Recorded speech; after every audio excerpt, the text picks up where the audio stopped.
increases the value of replayability. I mean, when you get to a high level in speedrunning, it does get frustrating trying to get the time that you want, but ultimately, like, the reward of getting it in the end is well worth it.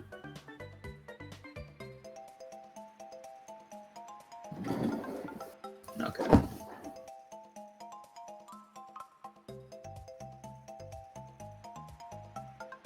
So AceGamerSam doesn't have Speedruns Live account set up, so they're just going to do a timer based on Discord. So I should probably pull that up to see when we're starting here.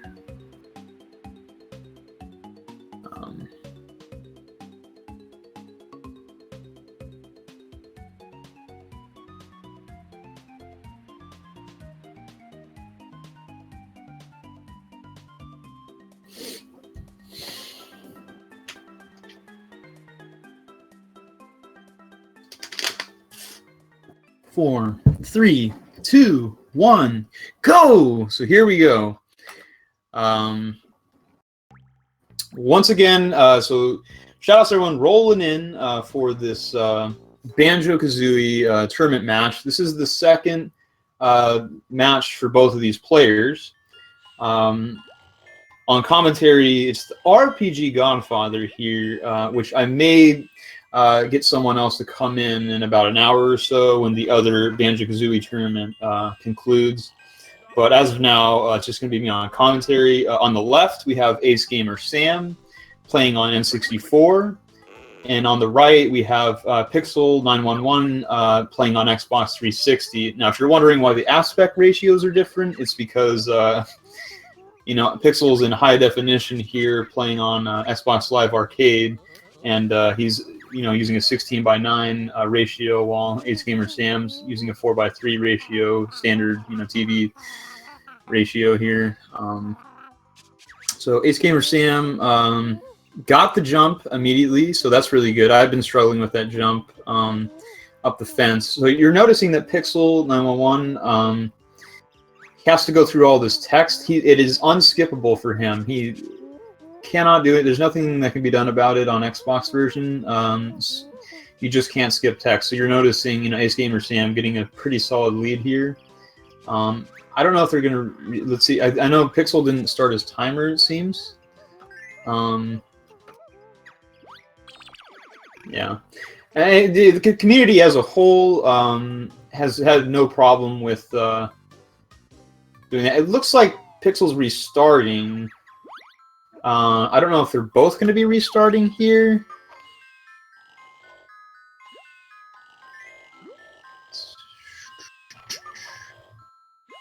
I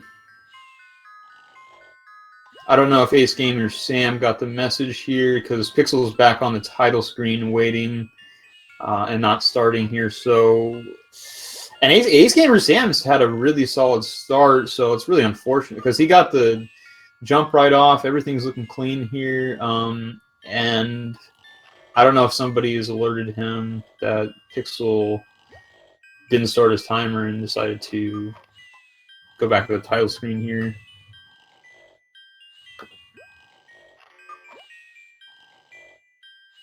Yeah, it looks like he got the message here. He's they will be restarting. Sorry about the confusion and whatnot. I think what happened was Pixel was in Speedruns Live, and he didn't have his timer, his hotkeys set up on his timer.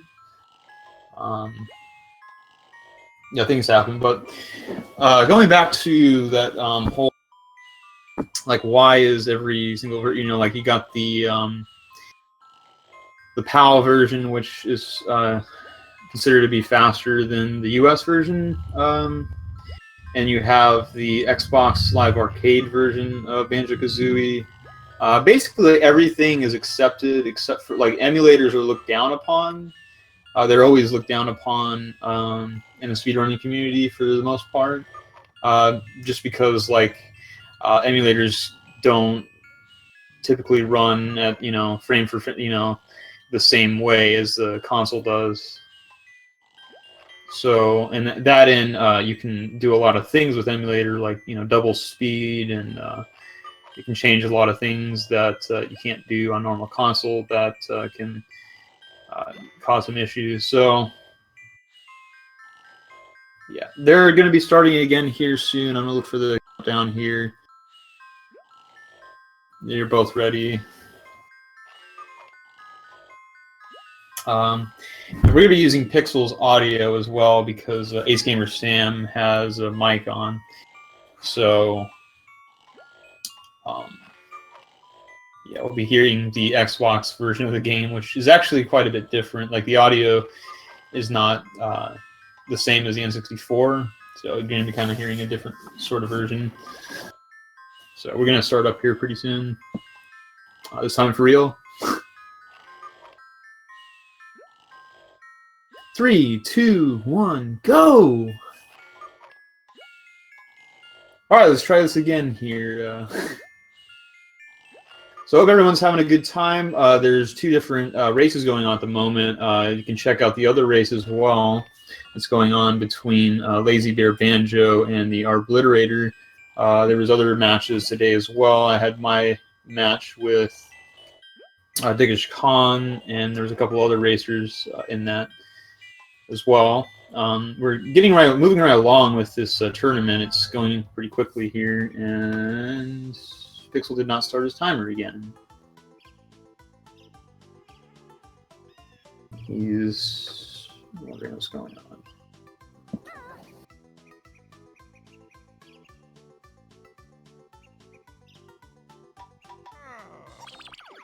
Okay. So Pixel's just gonna, at this point, go ahead and give AceGamerSam the benefit of the doubt and just let him continue forward while Pixel's going to restart, and hopefully his timer will start. It's honestly not the biggest thing because you know, well, I guess they're not going off SRL, but if you're going, most races are done off speedruns live anyway. So if your timer doesn't start like in a race, like I would just keep rolling it out. But they're not on SRL, so I guess that you know, and if he PBs, you know, you'd want that to be recognized in your splits. I can understand that. So yeah, he figured out the issue. I'm pretty sure we're just going to keep rolling this thing out. But Pixel does have a better PB than AceGamerSam, so it shouldn't affect him losing. And AceGamerSam missed that little jump from the 2 tree stumps there. Basically, like it mostly has to do with your height. Like you want to jump off like at the very edge of it, and then like rat-a-tat wrap at the specific timing, and you'll get that jump. So.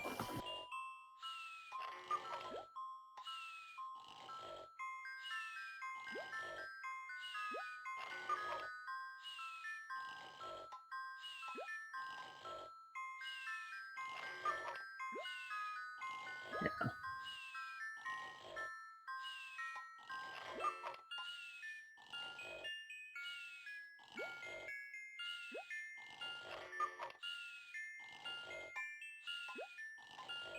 So we're I guess trying to get a contact on AceGamerSam, see if he wants to restart again. That's not super professional to have this happen twice. He may not care because he just missed bottle skipped there. He may be distracted at the same time with everything going on at the moment. So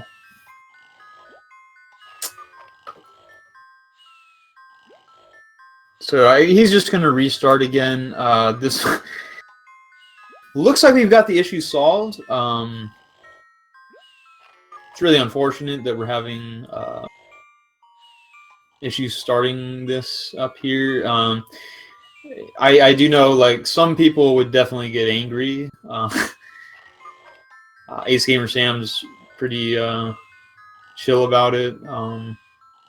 But like in this situation, like if somebody's on a good run, you know, and you tell them, oh, let's just restart again, you know, and then they have a worse run, like that's where the problems would be mainly, because it's like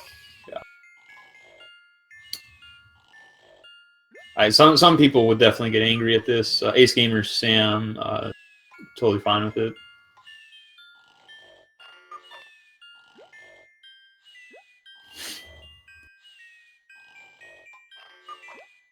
I had number lock on. Come on, Pixel.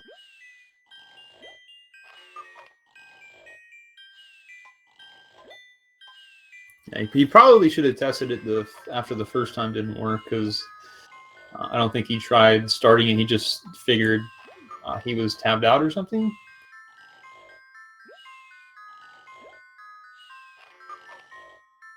Yeah, we're about to start this thing up.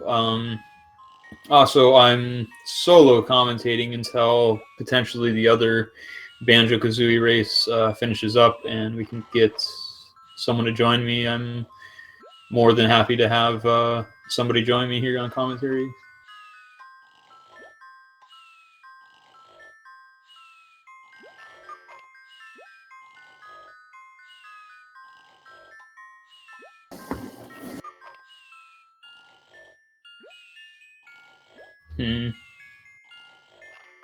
Yeah, you better just let AceGamerSam set up again, just to be sure. The worst thing that can happen is they restart again and it does not have firm response, and then we restart the race again 5 minutes into the next attempt.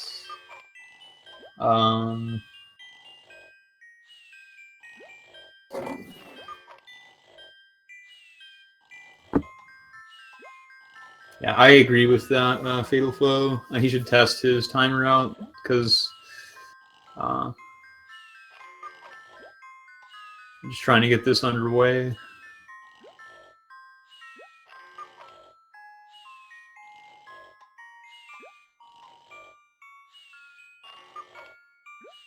Okay.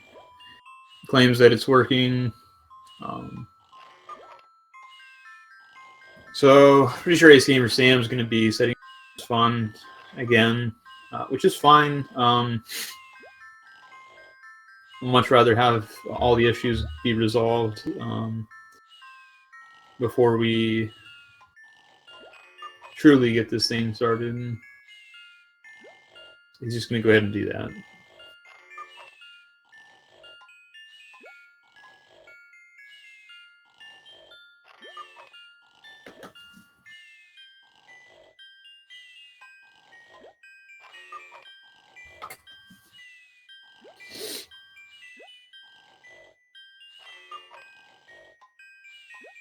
AceGamerSam is just kind of hanging out there. I'm not sure.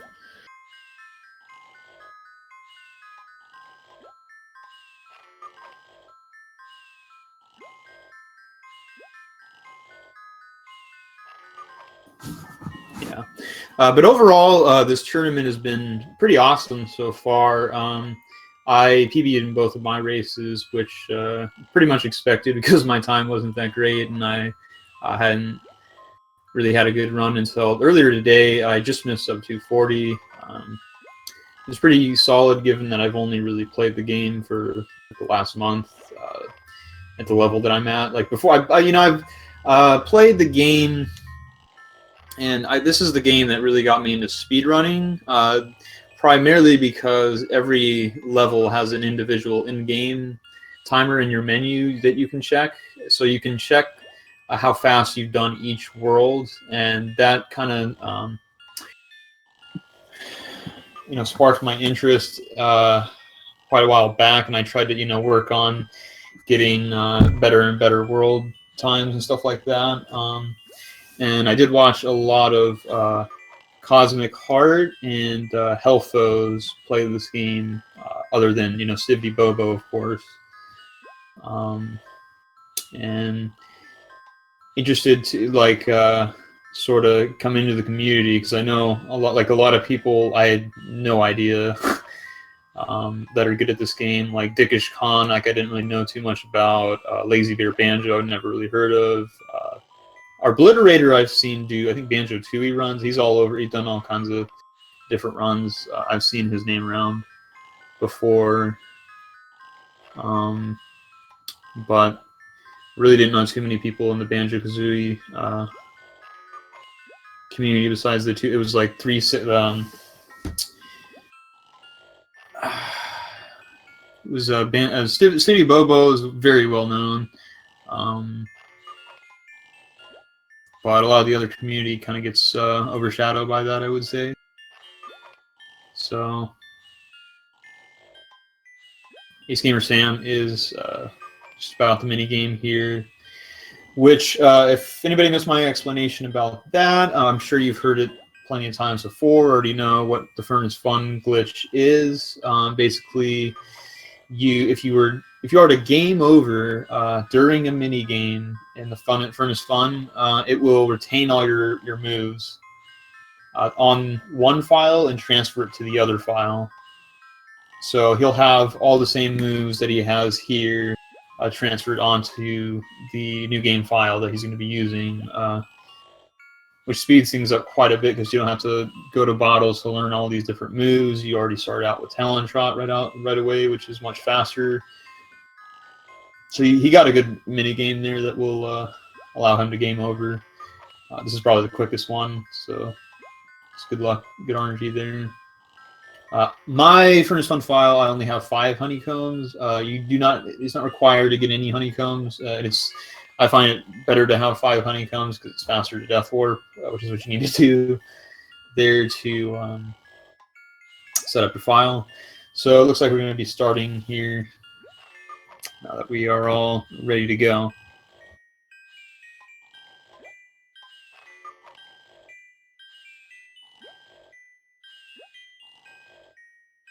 Five, 4, 3, 2, 1, go!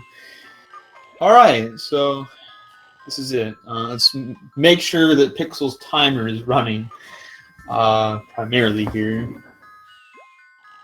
This time around. It seems like I might be a little bit behind.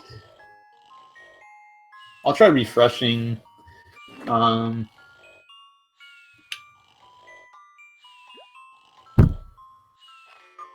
Unless they...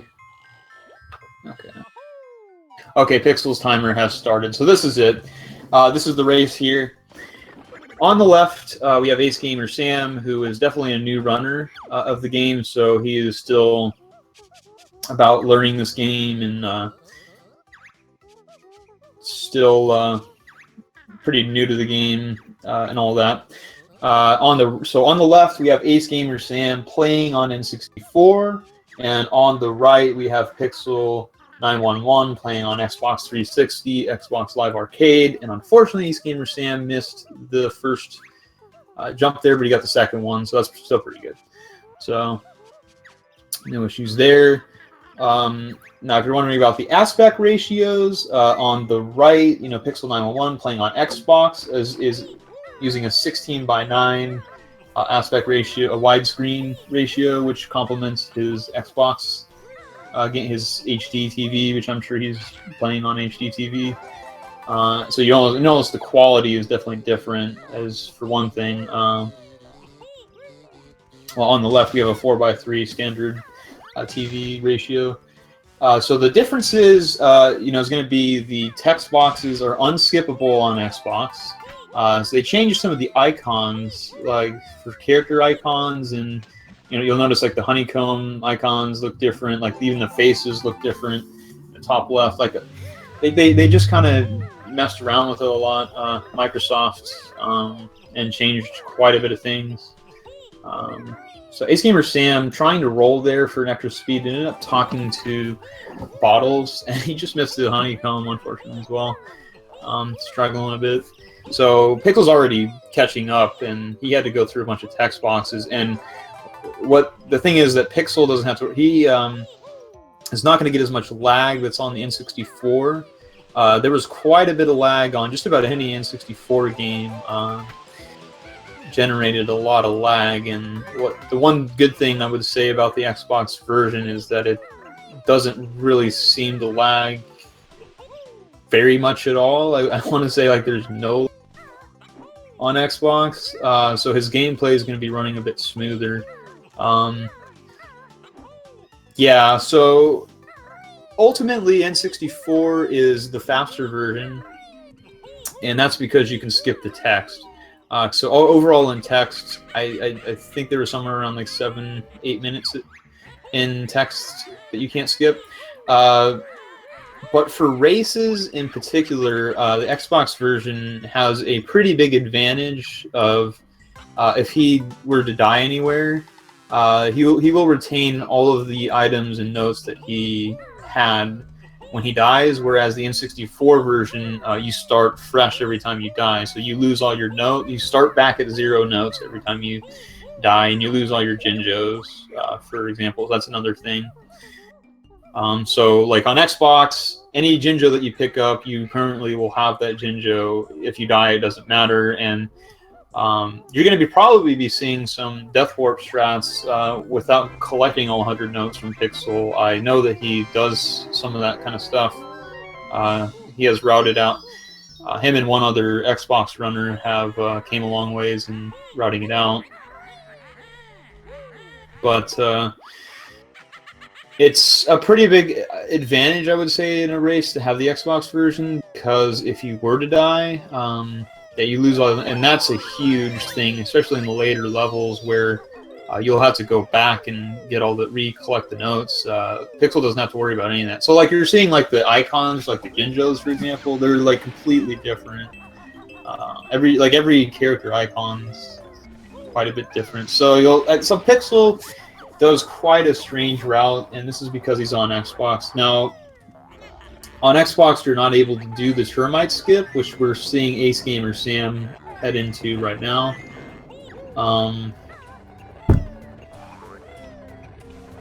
Termite skip is a bit challenging. I messed it up in my run today. And there's a couple of different methods you can do. Now that you have the furnace one set up, you can have Talon Shot and use Talon Shot the whole way. That's fine. Or you could do the slow glitch with just basically jumping off the slope and then jumping, fluttering back to the slope in order to retain that. So yeah, it's HD quality, so it's gonna look a lot crisper. And then, like I said, the lag, you're gonna be noticing his game's gonna lag quite a bit. Like when text boxes come and whatnot, like they run really smooth on Xbox, and you might see it lag quite a bit on N64. Like right now, I can already notice like lag from AceGamerSam. So he's picking up that Mumbo token there. Most people skip that one behind the Mayhem. So ultimately, we're going to be seeing two separate routes. I know for a fact that Pixel goes to Clanker's Cavern after Mumbo's Mountain, which is chronologically the third dungeon or world. I would call it a world in this game. So you're going to be seeing AceGamerSam heading to Treasure Cove after this, and then you're going to be seeing Pixel go to Clanker's Cavern after this. So they're going to be completely splitting in two different ways. It's not going to be easy to tell who's in the lead until around Bubblecoop Swamp. You can really tell.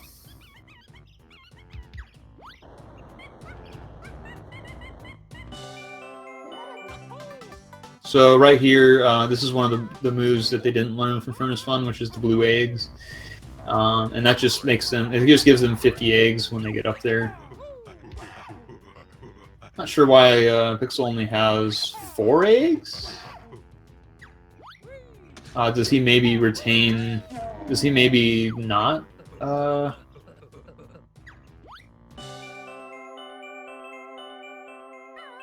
He may have learned blue eggs initially, so because he only has 9 eggs, that's it's pretty intriguing to see that, because most people don't carry over the blue eggs so that way they can get the refill. But I definitely noticed that Pixel only has like a dozen eggs or so. I mean, he's definitely doing things like he's going here and grabbing that Jinjo. That's usually the last Jinjo that you get and the last Jiggy that you get, so that way you can skip the animation. AceGamerSam was not in the same position as that Jiggy there, so he didn't get the the cutscene going while overlapping cutscenes. Oh, it definitely has less lag on Xbox. It's very noticeable. In a lot of situations on N64, you have to zoom in your camera or move your camera away from stuff so that it will not cause as much lag. On Xbox, I don't think you have to do any of that. It's just like there's like hardly any. I don't even think there is lag on Xbox at all. Maybe very minor. That's hardly noticeable. It just runs a lot smoother, which. You know, if only the text could be skipped in Xbox, it would be a better version and whatnot. But I mean, I still like the original. Yeah, I do know Pixel's definitely his personal preference is to play on the Xbox version, because he's learned a lot of strats that, you know, like getting the termite right here, you would not be doing that on 64, and he is pretty accustomed to playing on Xbox and doesn't seem to want to change that at all. I'm not sure why AceGamerSam just kind of left that Jiggy. Like he destroyed the totem there, the totem pole, and then he spawned the Jiggy. He didn't grab the Jiggy. Interesting. So we do see Pixel going up the termite. This is casually what you would do, and on Xbox it's what you have to do, and as well as 1.1 versions of the N64 version, you can't do the termite skip, so you have to get the termite. I believe the PAL version you can't do it either. I think on PAL it's a different method of the termite skip, that you can't do the slow glitch. But you can go like underneath the thing. It's quite a bit different. So Pixel has finished up Mumbo's Mountain, and you'll be seeing him just go ahead and grab this Jiggy without. This is another part that is nice to have the termite for, because you can just go right up that thing without having to tricky stuff. So AceGamerSam is getting the termite as well.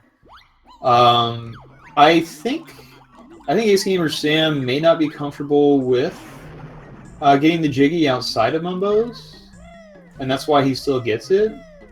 Because I did see him do the termite skip up the mountain, but then now I see him as the termite. So I did notice he picked up another Mumbo token, so I was thinking, is that just for the routing later, or is he going to get the termite? He got the termite, so it's kind of interesting.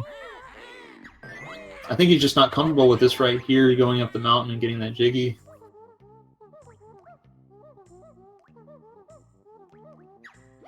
Yeah. So, Pixel right here, he's going to be taking a different route. So this is where, once again, the routes are going to change up. Pixel's going to be heading into Clanker's Cavern, which you will not be seeing on N64 version. And it's interesting to see him open that up first as well. So Pixel is going to be heading into Clanker's Cavern, and AceGamerSam is going to be heading into Treasure Trove Cove, and then they're going to vice versa. Like Pixel's going to go to Treasure Trove Cove, while AceGamerSam's going to head to Clanker's Cavern afterwards. So, you know, I can't really say who's in. I know that Pixel's in the, just based on the time he left Mumbo's Mountain and the fact that he's playing on Xbox, he's got less lag to worry about and stuff like that. But I mean, you see him heading into Clankers, which I knew that because I played him. I played him first in my first matchup of this tournament, and I did watch it back, that tournament match, and I did see that I do kind of know Pixel's playstyle from that. Like he'll be doing a few death warps intentionally, which you may be like, oh, wait, why is he taking so much damage? Is this, you know, bad? But he's actually doing that on purpose in a lot of areas, because he retains all the items and notes when he dies on Xbox. So there's a few strats that Xbox players will use to utilize the death warp.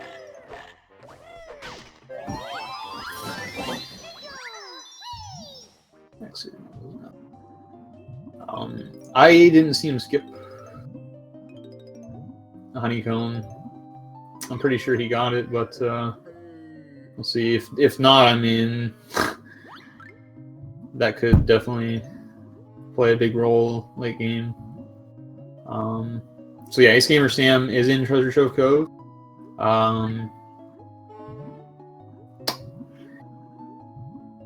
It's been pretty good. So let's see here.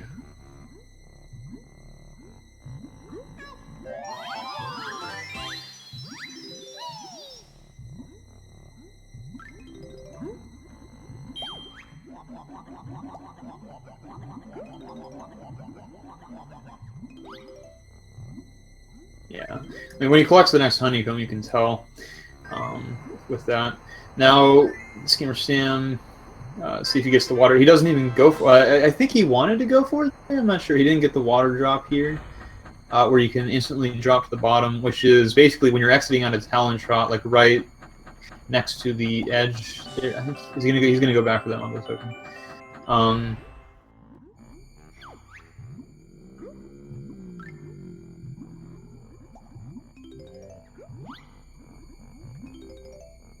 No, it's just the first to finish no matter what. We don't say, okay, he's on Xbox and it's 9 minutes slower, so we're gonna subtract 9 minutes at the end. That just as a community as a whole, we just accepted all versions of the game, and I'm not like I definitely didn't contribute to that decision, but I do agree with their ultimate decision to allow any version to coexist on the same leaderboards. You will notice in a lot of different speed gamings they separate them. Like for some of the ones that I do, I like separate the Japanese and the English versions, or whatever different versions on separate leaderboards. But this one's just beat the game as soon as you can with whatever method you find you comfortable with, or whatever, doesn't matter. I mean, same thing. I think potentially, like, let's say they release Banjo-Kazooie for Xbox One, and then they allow text box skipping, and then it's like the game runs with no lag. It has text box, it's faster than, like, because of that, that gives them world record. I think that may potentially cause a problem with that, because it wouldn't be skill based. It would be that they have world record. It's just that they're playing on a faster version that just came out. I mean, I don't know. I do see AceGamerSam doing things quite a bit differently. He's going up this way instead of normally what most people do is they beak bomb over here. That's where AceGamerSam was, and then they head down and grab those notes in a different order than that. As well as Pixels, I think he's doing Clanker's Cavern in a different way. I'm for the most part, Clanker's Cavern is pretty similar on Xbox as it is in it, so I don't think there's too much variance there. Like he's not going to be death warping. There's no point in death warping until the very end. In Clanker's, there's nothing going on in that first room, so he's not going to be doing any early death warps that he could.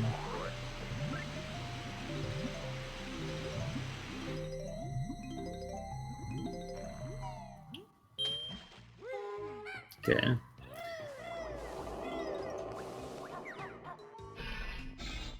So I'm checking out AceGamerSam here with this beak bomb. Flying's a bit sporadic for me. Like right there, like then, yeah. He's using. You could do two methods to grab jiggies, Jinja, whatever it is. Notes.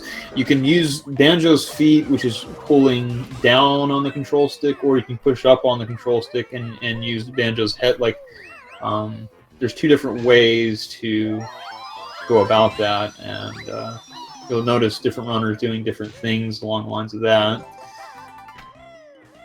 So yeah, unfortunately he wasn't able to get the jiggy on top of the lighthouse while in flight, so he has to go through the animation there. Not like honestly, that's not the biggest issue. Like I see a lot of the top level players, you know, kind of bashing the newer runners for like not getting a celebration, a jiggy celebration skip or something. But like if it's really hard to do and you're spending all this time in the air trying to get it, like you're wasting more time doing that than just go ahead and grabbing the jiggy and doing the animation. Like I think for newer runners, it's not a bad thing to miss some of those skips. Like I think it's more important to, you know, be clean with your route and know what you're doing. So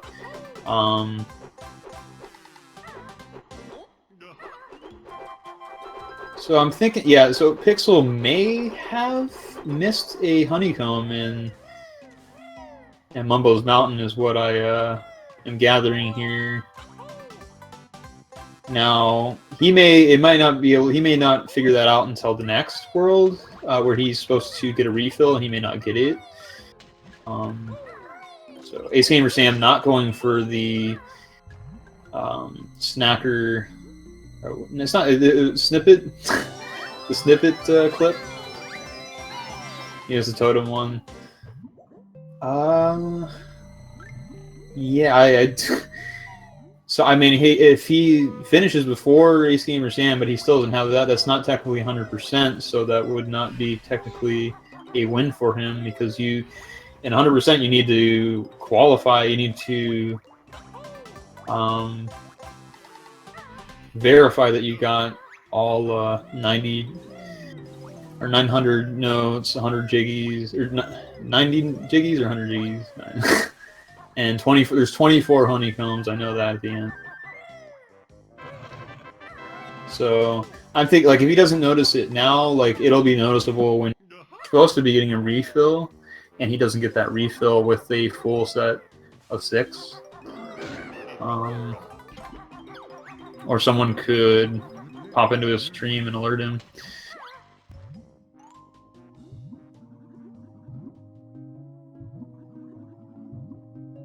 Yeah.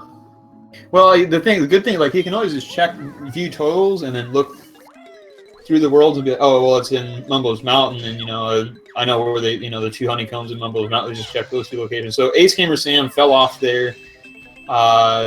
Looks a bit confused of what to do now.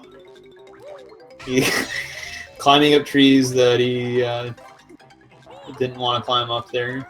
So he's going to go ahead and grab these notes on this tree, head back. He's going to have to go back and recollect the ones where he fell and should have already had. Yeah.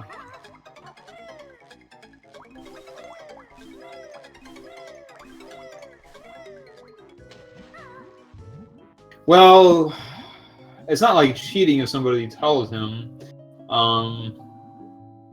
I think it'd be better for him to know, so that way when he finishes, he doesn't think he's done and just leave, and then, you know, think that he won and not. But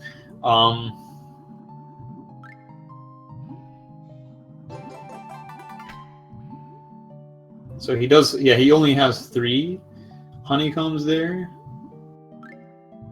and Pixel's definitely doing things in a strange order.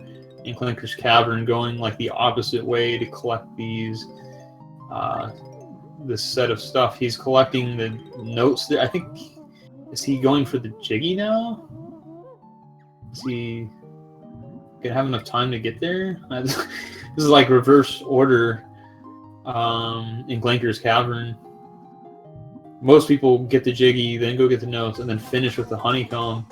Where he just like barely had enough time to get that jiggy too. Like that seemed pretty sketchy in my opinion. Pretty sure he noticed he only had 3. I definitely saw that he only had 3 honeycombs. So will he be heading back to Mumbo's Mountain immediately, or will he? Oh, he didn't. Now he's a bit confused too. Pixel crossed over the pipes there and then noticed that he didn't hit the switch, and then he had to go back to the other side of the pipes to hit the switch. I think he's like, oh, I gotta head back to Mumbo's Mountain now, but while I'm here, I gotta get that. But he's not gonna open up Bubble Goop Swamp. So, yeah, he looks like he's heading back to Mumbo's Mountain, and that just in movement to get back to that world. I mean, you can see it's something like a minute.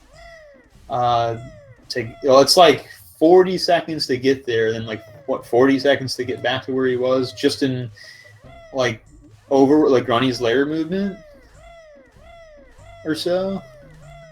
It might just be 30.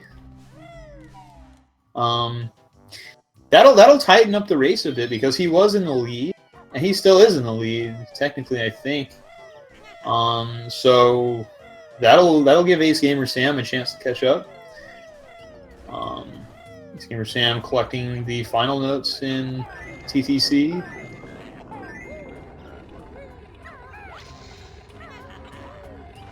Yeah, he knew which one it was. He went straight to the. I think that honeycomb in particular is like one of the easiest ones to forget about if you just go hand, because you're thinking, oh, I need this Jiggy from the totem pole, and then you just go straight out and get that Jiggy, but then you forget the honeycomb that is on top of it. That's an easy one to forget. Like, I can't blame him for forgetting that one either, like, by any means. That's one of the most difficult ones to remember. He's not gonna hit. He's leaving the eyes there for later. Goes back up again. That's just weird seeing people go back, and then he's going back over here. So I think he should have went ahead and opened up Bubblegoop Swamp, and then headed to, because he's going back. Like, he's doing extra screen transitions and stuff like that. That are unnecessary. I think he should have done this and then went to Mumbo's Mountain and then headed on over to Bubblegoop.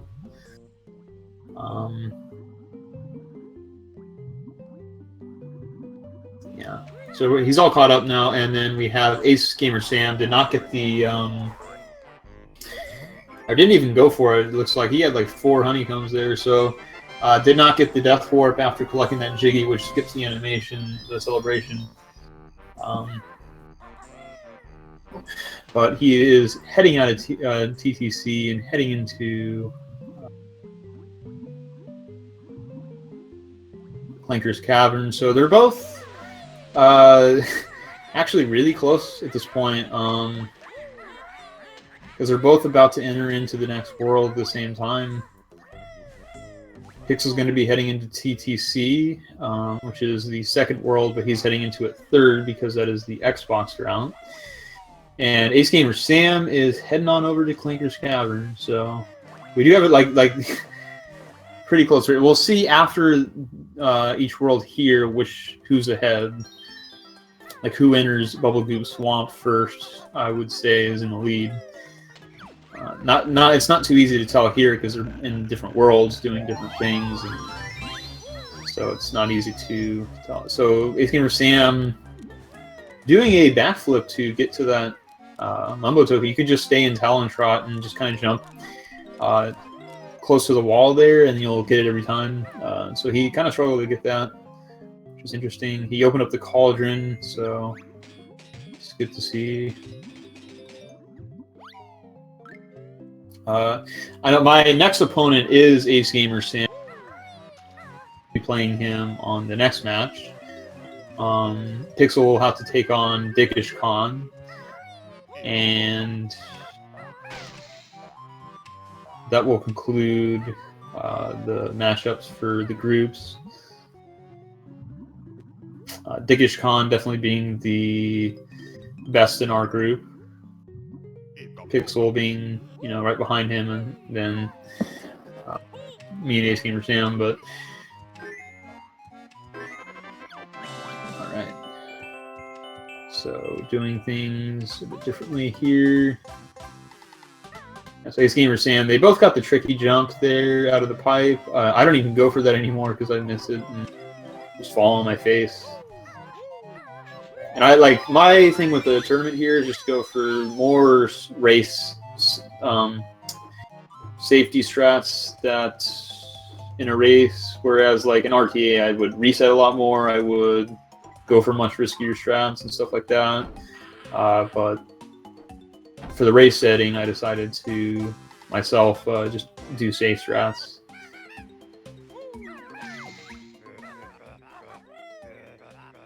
So Pixel doing things how it would normally be done. We saw AceGamerSam climb up this tower and not even Big Bomb over. That was quite interesting.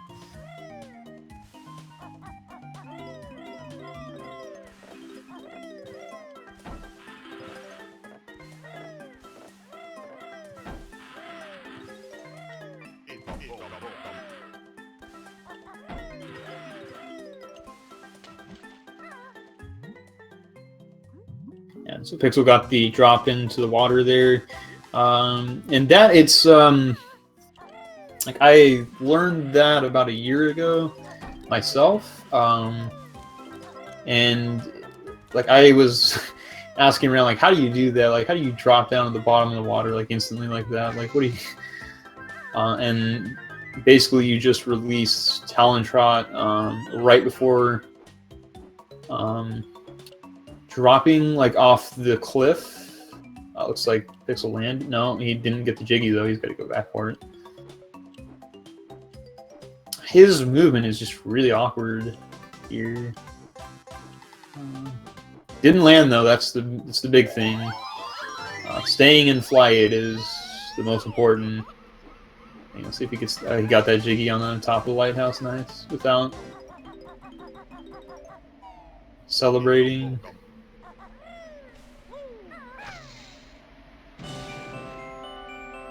I would say TTC, Treasure Trove Cove, is a lot more technical and fast-paced than Clinker's Cavern. You're doing a lot of like tricky flight movement, a lot of difficult things, and it's a lot, I think, more execution-based. Whereas Clinker's Cavern is a lot of like slow underwater movement and stuff like that. So, like if you're looking to the left on AceGamerSam, you're kind of going, a lot slower pace. And Pixel's grabbing that Mumbo token. And why he grabs extra Mumbo tokens like that one there, most people don't get, is because he had to get the Termite, which we also saw AceGamerSam. They both got the Termite, and Pixel almost got the snippet clip, and on the last hit, he got knocked out of there. He's took a bit of damage. He's supposed to be low health. That's not the problem. The problem is just get the third hit off before getting knocked out. AceGamerSam missing some of these egg shots on the Clanker, the gold teeth.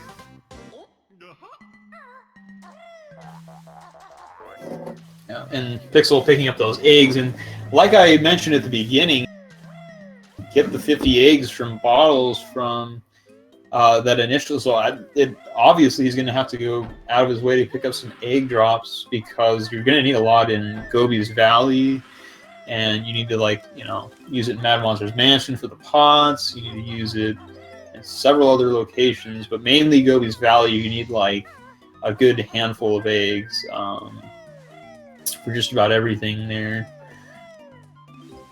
So I thought that was one of the most interesting things that Pixel didn't get the egg refill from bottles. I didn't see if he got the feather refill either when he got that. Like I would say the gold feather one's like the least important. Like if anything, you're gonna skip that one, but that's interesting to see. Carrying on the blue egg upgrade from bottles. Okay, so let's see if Pixel's flight is good here. Looking good, looking good.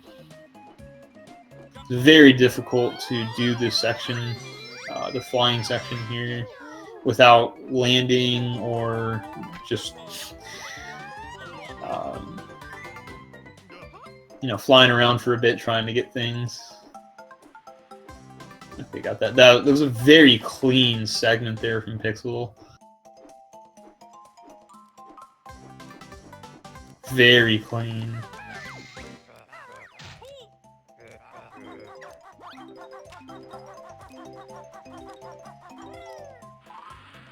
So I didn't see if he had just one honeycomb left. No, he got a refill. here. So that's another thing about doing TTC third. You get the honeycomb refill here, where you're normally, you want a death warp. I think he's still going to death warp, but you get that. If you're doing Treasure Trove third, you're going to get that, health refill. So that's just more times that you need to take damage after getting the refill. So that's definitely another interesting thing I see here. AceGamerSam is going to go for this jump. It is very difficult, and it wasn't even close. I know Stivity Bobo does that. They are rolling deep. Yeah.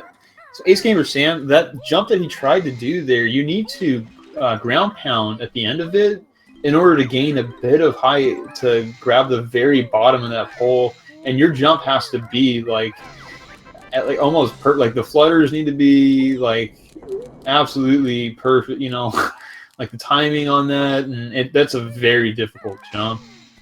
I don't even go for that myself. Like not in the race setting. It's just interesting to see AceGamerSam, one of the newer runners, go for such a difficult strat there. I'm pretty sure he's going to go for the backflip here as well. And get this honeycomb. Does not get... Okay, he got the honeycomb at least when falling, so he doesn't have to go back up that way. He might be going up that way anyway, though, to get the notes. I'm not sure. I have a different backup than this when I don't get that backflip. So... And he's going on to Clanker, and he's just going to the back of the tail or something. Meanwhile, Pixel is wrapping up TTC, and you can see he's losing time. His timer, went red there, not to call him out or anything, but like he had to go back to Mumbo's Mountain to get that honeycomb, and that's definitely where the time loss is coming from. But that's why, like, look at this. He's got all these honeycombs. He's got to take all this damage from the crab at the end here, and then hopefully, he got the death warp, which is a big deal because you can't skip text. The grunny text that you would get, I'm pretty sure that's a even bigger deal on Xbox to get that.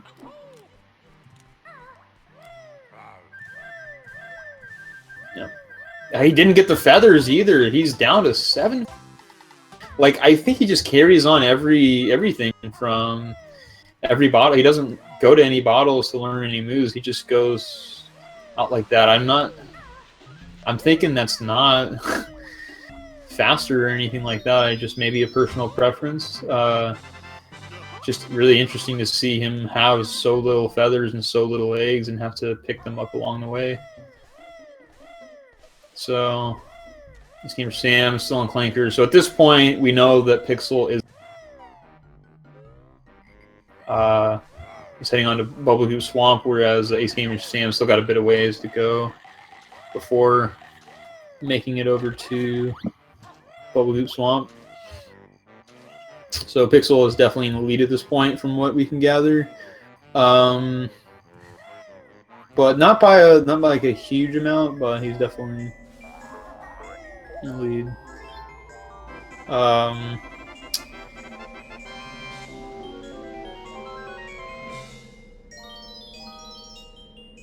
See what AceGamerSam does with the saw blades here. Yeah,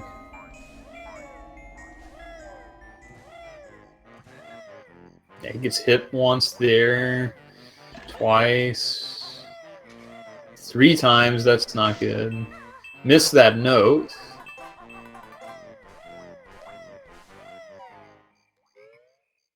Got all the gold feathers, even though he didn't need. On the way back, it was pretty good. He got hit right at the end. So he took 4 honeycomb worth of damage in the saw blade room. So that's not particularly a good outcome. Pixel in Bubblegoo Swamp. Missed that note. Going to, oh, fell in the goop.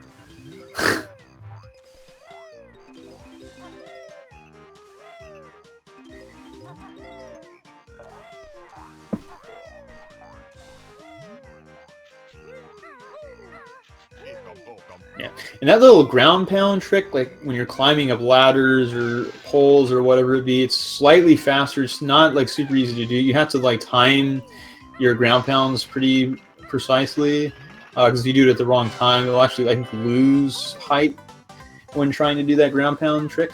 You see AceGamerSam picking up some health, which can't really blame him for that.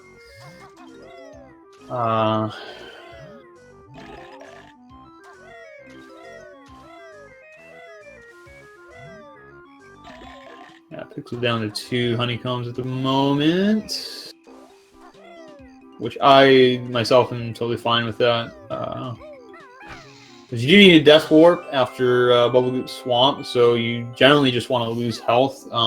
There's another thing you can do is take damage where the boots are, like on your way to turn into the crocodile. I've seen people do that, where they skip like a boot, one of the boots there, and take damage on the way to that. That's another thing that I've seen, but technically you're going to be lower on health for the most part, to not want that not being a reliable trick there.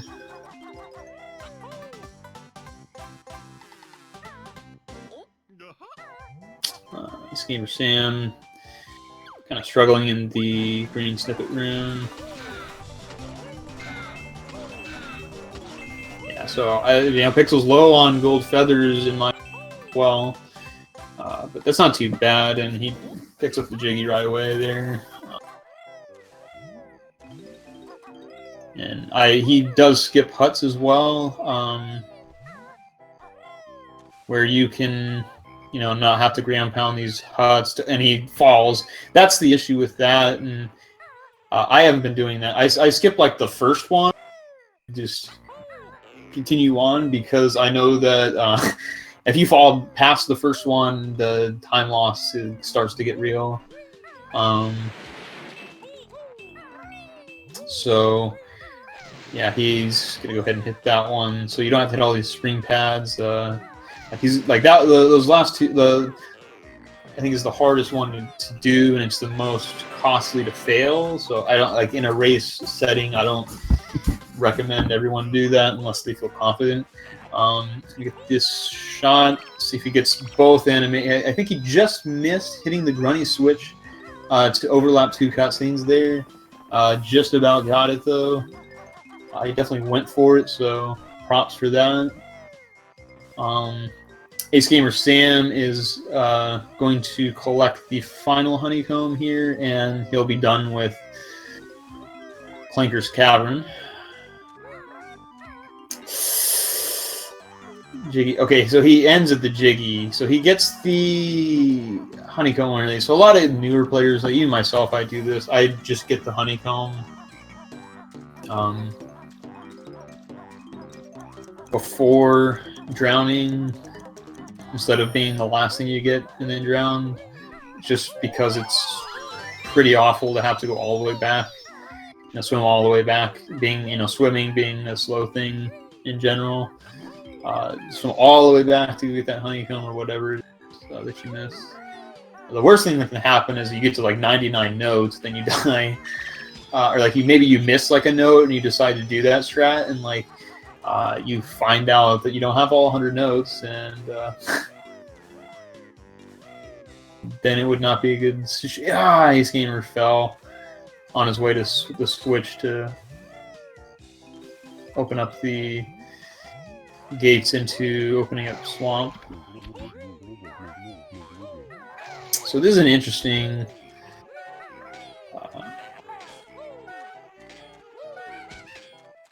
okay. So neither player has talked to Brintilda, so they're pretty much taking a shot in the dark if they don't later in the run to see what the grunting questions are going to be. I mean, obviously, like the best run ever is not going to be talking to Brintilda and just get mad luck when answering the grunting questions late game. But in a race setting, it's not a bad idea to go ahead and talk to Brintilda and figure out those questions, because if you end up dying in the Furnace Fun towards the end, it's a pretty big deal. Interesting to see like Pixel grab all the stuff and then take on this. But the reason why I believe he's doing that is because he can't skip the text that the turtle is giving him. So he's, go ahead and collecting things while those text boxes are happening. That's just something you're generally just going to see on Xbox.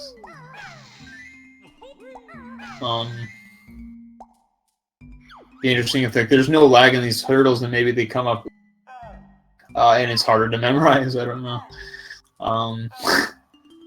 Doesn't seem to be much different. It doesn't seem like the game lags here on N64.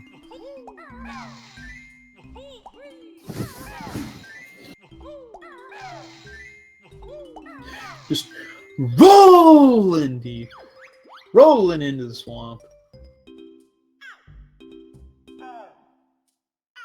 Yep.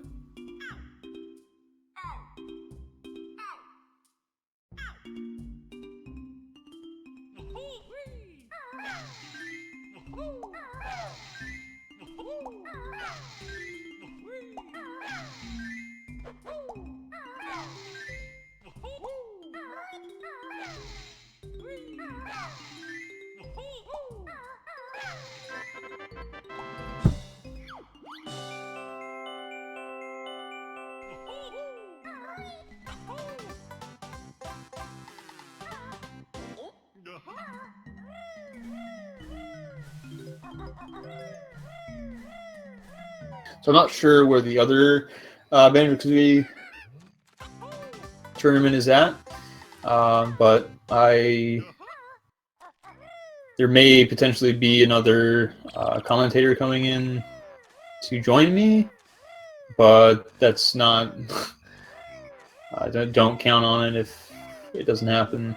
So Pixel is heading on over to turn into the crocodile here to do the mini game, where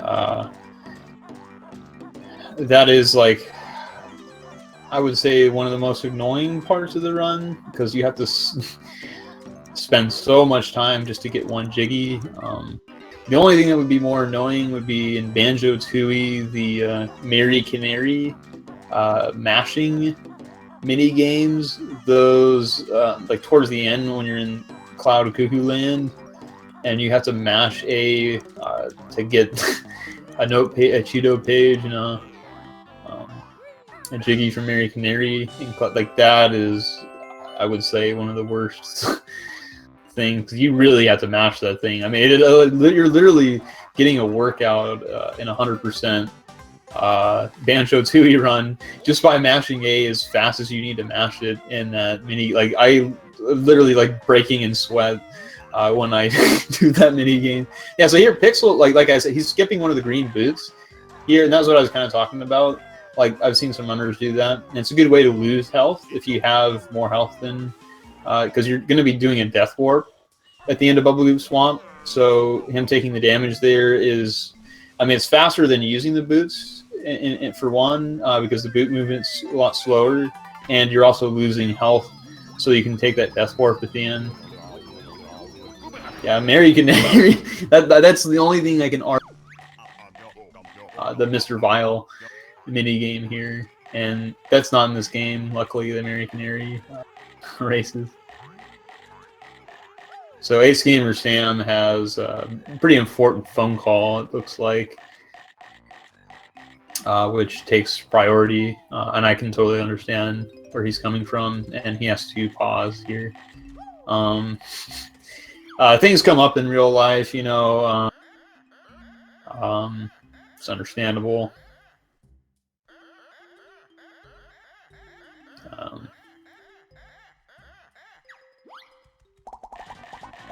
As a courtesy, I mean, he almost say, "Oh, you know, Pixel, hold up here, pause the game for a second," but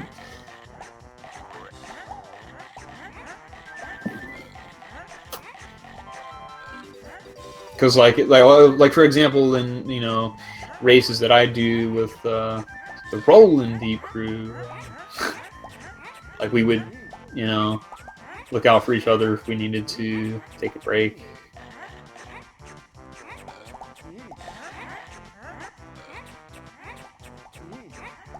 like, you know, take 5 or whatever. You know, everybody just take 5. Pixel in the middle of the Mr. Vile minigame. He collected all the you know, eggs and feathers on the side. So, you know, it's just something that you can do in the middle of this. There's really not much you can do but wait it out, like the whole timer to count down here. But you can collect that stuff on the side, and the rubber banding in this mini game is absolutely apparent, because when you have more grumblies and mumblies and yumblies and whatever than Mr. Vile, he speeds up drastically to try to catch up to you. So if you have less than him, he'll slow down a lot. So you can almost, you know, just sit there for a while, or the first like 30 seconds, and do nothing during this mini game, and just about be at the same, you know, situation as if you were trying really hard to win this mini game. Because the more points you get, the more I think at each one it goes up by. I think maybe it's just if you have 1 or more than him, he just goes a certain speed, and he really goes faster. And you know, previously when we didn't have the Furnace Fun move, you know, set up and all that, you didn't have the luxury of the running shoes for this mini game. So it was really a big deal that came out, because you know, some people may have routed, you know, Bubblegum Swamp after you get the running shoes, just because if you lose to Vile, you have to redo the whole 60-second timer, and that's a whole minute that you lose in this mini game to losing a game. Like you restart the game that you were on, so like if you lose this one, he would restart this segment of the mini game. But you just lose so much. It's definitely a reset if you lose this game. But the losing to Vile's not so much a thing, is what I'm saying anymore. Now that we have the running shoes and Furnace, that's a huge breakthrough in Banjo-Kazooie speedrunning. To have the running shoes for this, because it's actually a really hard game to win without the running shoes.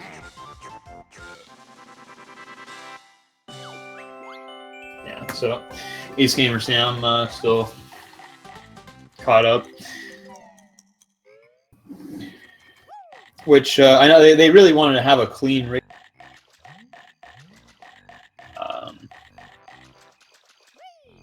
You know, makes things definitely one-sided here. That AceGamerSam is not playing at the moment.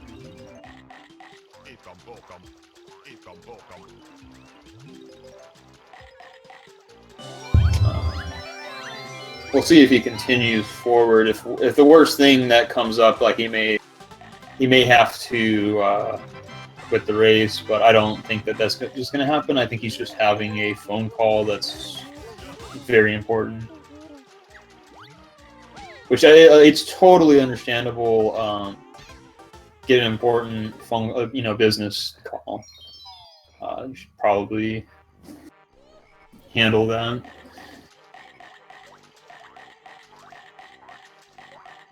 So Pixel heading out of Bubblegum Swamp. You know, that went pretty clean for the most part. So next up, he has to grab this Jiggy that is in Grunny's lair by doing a little trick where we don't have to hit the switch or we don't have to fall down from the other. We can jump onto this you know, finger here, and then jump onto there and jump straight in from here, and that averts us having to go from the pot, or the vase is what it is, in the next room that he'll be in. That would take him down here. That's a little nice handy trick to get that Jiggy.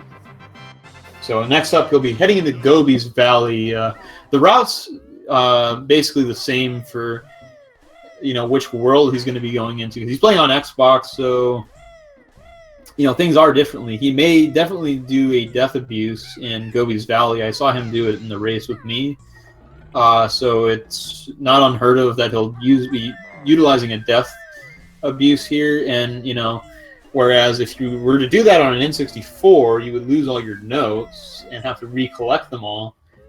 So yeah, I think Pixel is now noticing that AceGamerSam has been taking a extended break here. It's been going on for over 5 minutes at this point.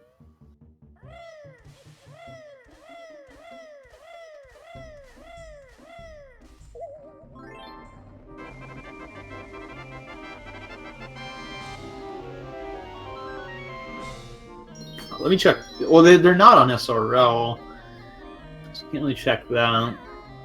I'm thinking it looks like Arb finished the match.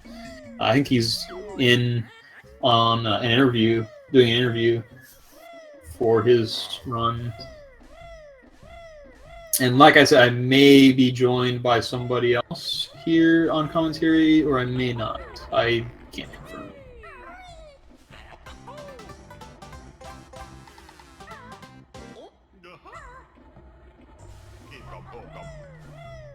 Yeah. It doesn't look like, I don't see anything that says he quit. That AceGamerSam, I think he's going to continue, but that definitely makes it lopsided for this race. Because it was actually not, it was pretty close. After you know, once they both entered into Bubblegoo Swamp, because Pixel had to go back to Mumbo's Mountain to collect a honeycomb, so that kind of evened it out, and it wasn't like too far off. But now Pixel's definitely taking a drastic lead.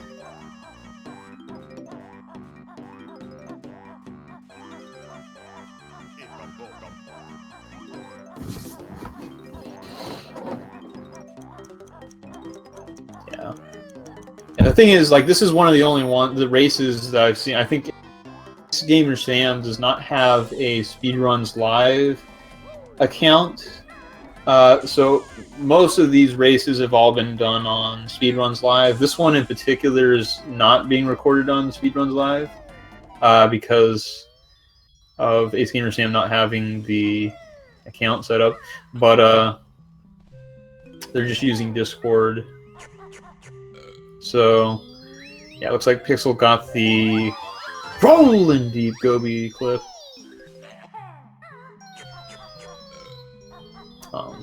And it's speculated whether... Ooh, I barely made it onto the magic carpet there. But I'm pretty sure Xbox is a bit easier to do the Gobi clip. But it's kind of, up in the air. I can't really confirm that. He didn't grab that. He's going to go back for it. I thought he was going to grab that Mumbo's token because he had to get the termite. So I figured he's going to grab every Mumbo token. He's got to get 5 extra or 4 extra, 5 extra ones, 4 extra Mumbo tokens. Because normally people only get 4 Mumbo's tokens in Mumbo's Mountain. So.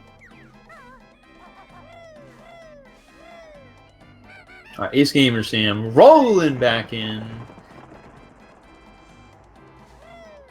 Thinking he's going to finish strong and not let that get to him.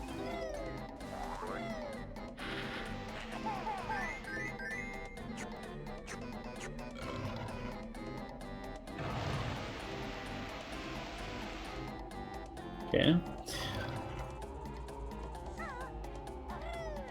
So Pixel's heading into the puzzle.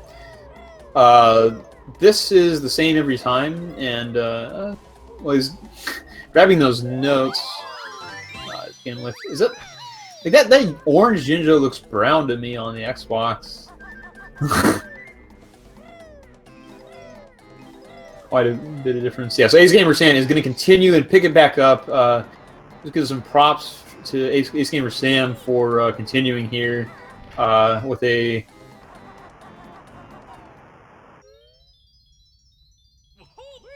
positive mentality. So yeah, this puzzle that Pixels is doing, it's always the same, and usually when we're doing the banjo tiles, that's when you'll get the Mambo token that you just saw, and like sometimes you can ground pound the ones in the corner. You know, the 4 notes. You don't get the note, like it's, you know, and like you'll think that you got it because you know you hit all the tiles, and you know you like, I've been to there and I should have them all. In some situations, like you'll ground pound and you'll not get the note, and that's like one of the places where I think I find to be like easiest to forget a note or, you know, miss a note, is in that puzzle room, because they're in the corner. Like the camera doesn't really, you know, show you very well. Yeah.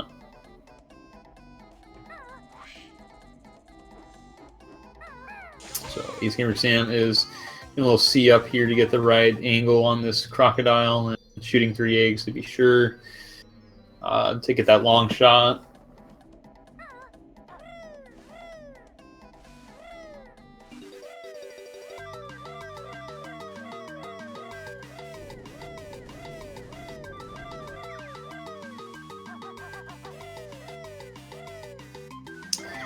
Did Pixel do a death abuse there? I think he did.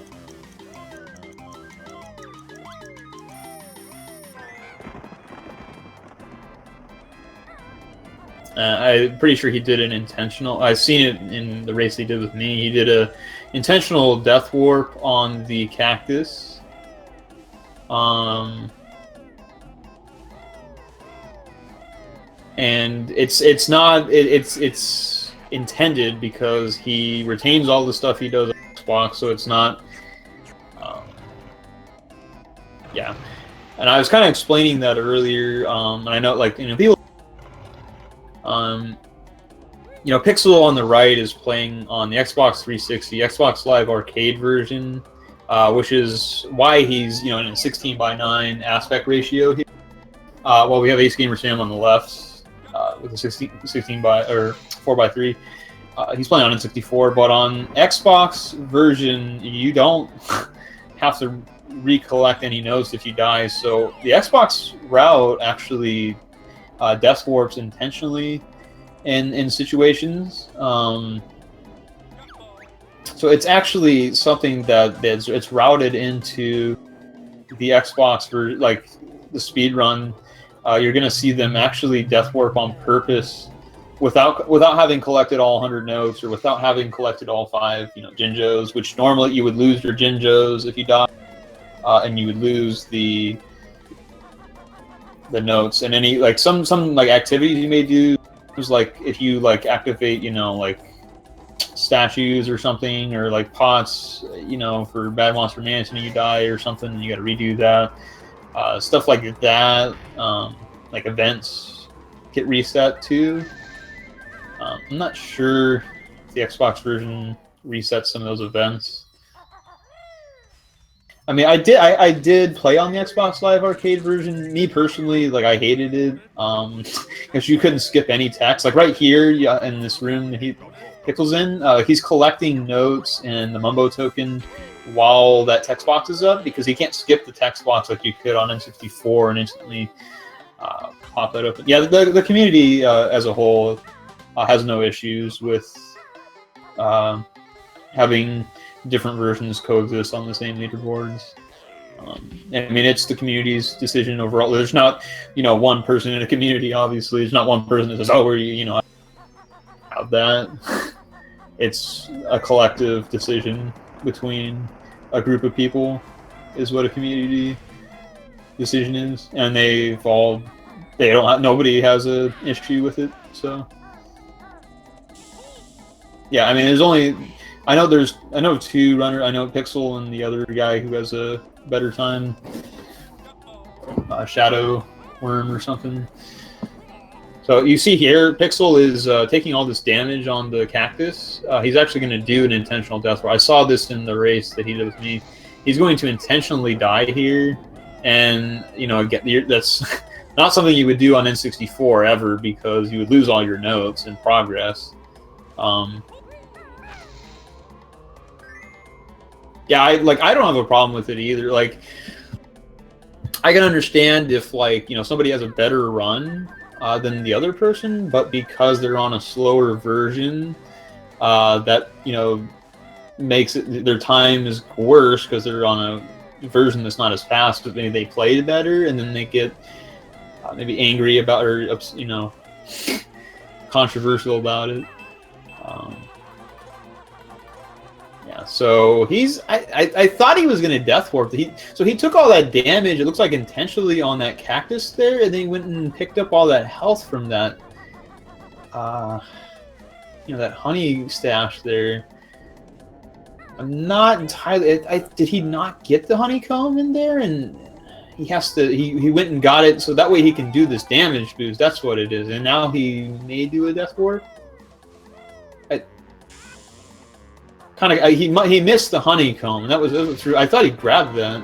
So maybe, did he not hit the switch for the honeycomb to appear, and he went over there and it wasn't there? I don't know. I'm sensing an intentional death warp coming on from Pixel here. Yeah. Yeah, and understand. I can understand in a race setting as well. Like in this race, I think the main reason why nobody has any problems is because you know, not a whole lot of people really signed up for the tournament, and it just allows more runners to you know, to have more people for the tournament in this situation. Whereas if you're just limiting it to only N64 or like only US, you know, N64, then you're cutting out cutting out some of the racers that we could have had for this tournament, like, you know, Pixel, for example, who plays on Xbox, wouldn't be. You know, he missed a note climbing up that. He's gonna have to go back and get that. Hopefully, he remembers to get that note, because that's the thing. Like, he had to make a decision there. He could have gone back and got it there, but then he would have had to climb all the way back up there, because if you can't make too many movement errors and make it up that pyramid. That's pretty and it's not easy to do. Sometimes to get all the notes up there, like, and I did see Pixel miss a note there. Yeah, that's the main thing, is that this game just doesn't have. Well, it does have a lot of runners. It's up there. It's more popular than a lot of games on. You know, in the speedrunning community, it's just, as far as like getting people to race in a tournament, that not a whole lot of people. It's a generally, you know, long. I would say this is a medium length run. You know, 3 hours for some people, and I think a lot of people just get discouraged when, you know, big runners are in turn. Like, you know, we have Stivity Bobo, we have, you know, Dickish Kong, we have people with really good times in this tournament, and they just say, you know, I can't beat them, I'm not going to join, which, you know, cuts out a lot of people too, because they get discouraged by who's in the tournament, and they say, you know, I'm not going to win, so why join? But, you know, me personally, I joined the tournament for fun, and to personally improve my personal best, which I did in 2 of the tournament races. So right there, it pushed me. You know, joining this tournament pushed me to improve my time. So I can personally say it was a good thing. It was a good thing for me. You know, I'm not going to win the tournament by any means, but I joined for fun and to personally improve. So I think that's a mindset that some people should adapt, like, because there's a lot of people that just don't want to lose, I would say. So, you know, they look at the, you know, tournament, they say, oh, you know, Stivity Bobo's, he's going to win. No, there's no question. But to be, I can say, you know, Stivity might not win, because you have furnace fun in this run, and like stuff like that. Like, you have things that can cost you several minutes if you mess something up in this game, and easily someone that's, you know, really close to Stiv's level can beat him. So yeah.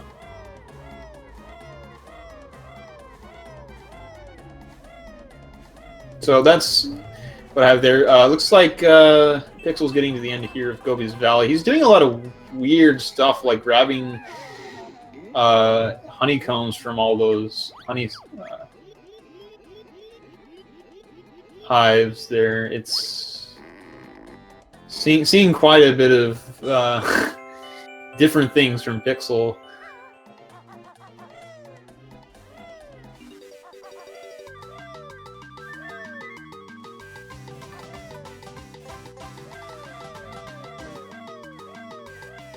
Yeah. So AceGamerSam is just now into the Mr. Vile minigame.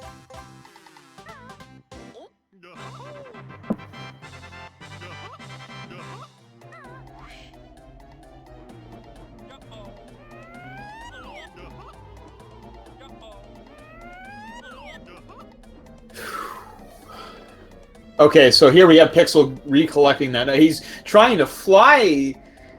He's trying to remain in flight and collect this note here, and he's missing it every time. He's missed it, and he has barely any. He has 5 feathers. So I don't know if I agree with this. He is just he's missing it over and over again, and finally decides to land. I'm running here. I need to do something about this. Wow. Wow. Interesting.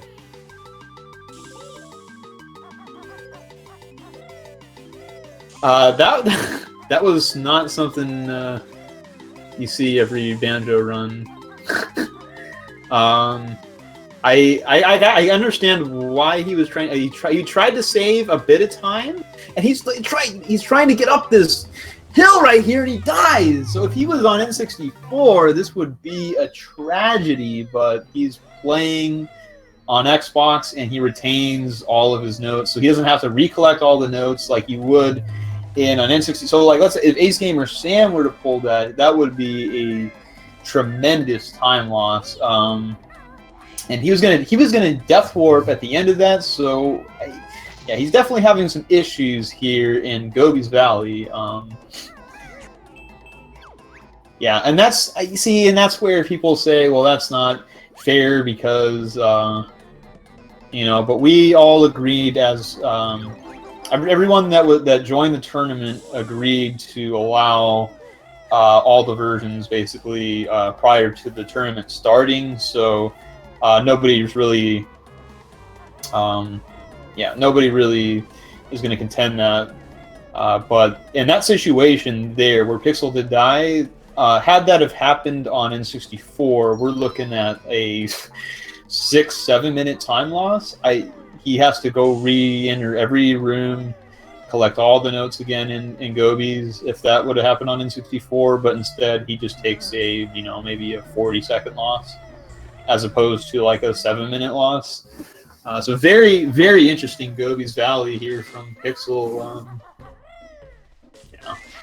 I mean, ultimately, the N64 version is faster, and where it really mainly comes down to is all the top-level players don't typically die ever unintended. So they obviously don't have a problem with it because you're rarely going to see them die without collecting all 100 notes, So, yeah. Xbox version definitely has its advantages in a race setting. RTA, it's not, as nice because you're losing all this time from not being able to skip text boxes. But in a race setting, I can definitely see why the power of playing on Xbox and retaining all your notes, and Jinjos as well on deaths. So, what could have almost, made this race close one, right? Pixel would have to go recollect all those notes, and it's quite the headache too. You may not be in such a rush, you may be quite confused of what to do when you're not seeing the jiggies that you're normally collecting on the first go, but then there's notes, and you have to sit there and scratch your head and think, okay, where do I need to collect these notes or what you know.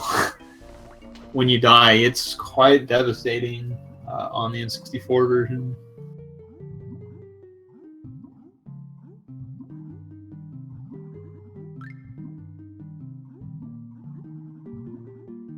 Yeah. I'm pretty sure the other Banjo race is over. Yeah. The other Banjo race is over, so and it doesn't look like anybody's going to be joining me on commentary, unfortunately. Would like to have a good conversation with other members from the Banjo community, but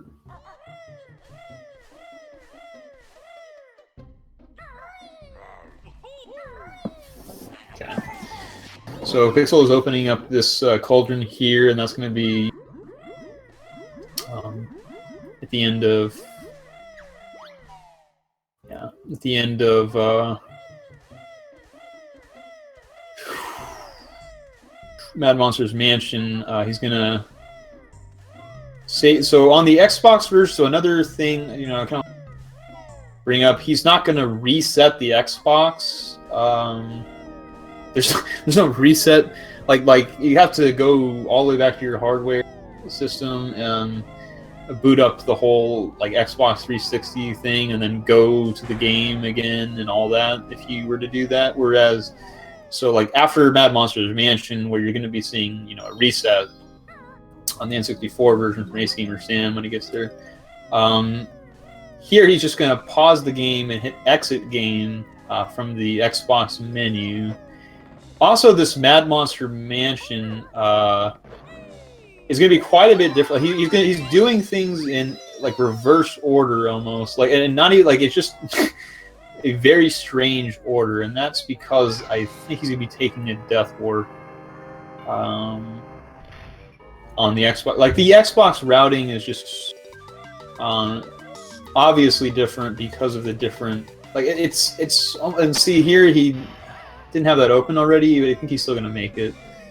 That gate open, like, that's... He made it into the church with 1 second there. And, like... Basically, there's no room for messing around if you don't have that gate open and ready to go. So, Mad Monster's Mansion, in particular, being my personal favorite.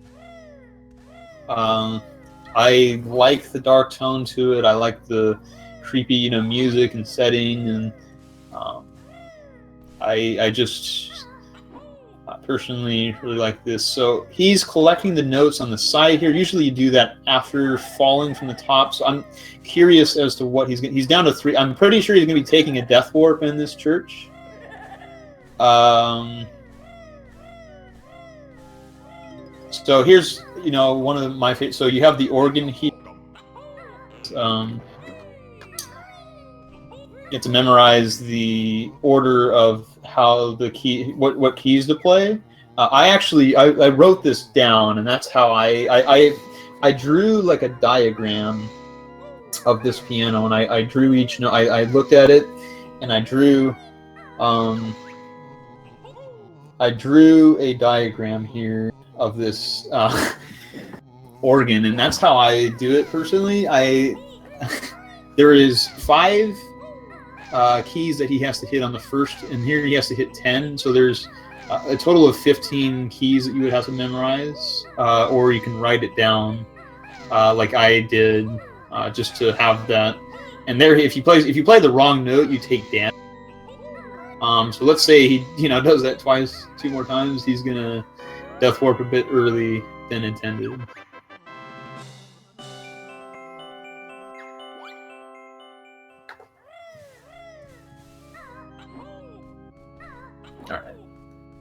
So, and then this jiggy right up here on the top of the thing, some people use flight to get that, and to skip the celebration there, and some people just grab it. Like me in particular, I just grab it, but I know it used to be definitely a big thing where you would use the flight pad there to go collect it. Looking back over onto AceGamerSam, he's not going to do the Gobi using the eggs. which is not too much slower, and it's definitely not a bad thing to do in a race, because you risk losing a bunch of health going for the Gobi clip, and especially on the N64 version, being low health in Gobies. I mean, we've seen, you saw from Pixel the issues that he had. Gobi's Valley is a pretty dangerous world. And there you saw, AceGamerSam fell off the carpet there.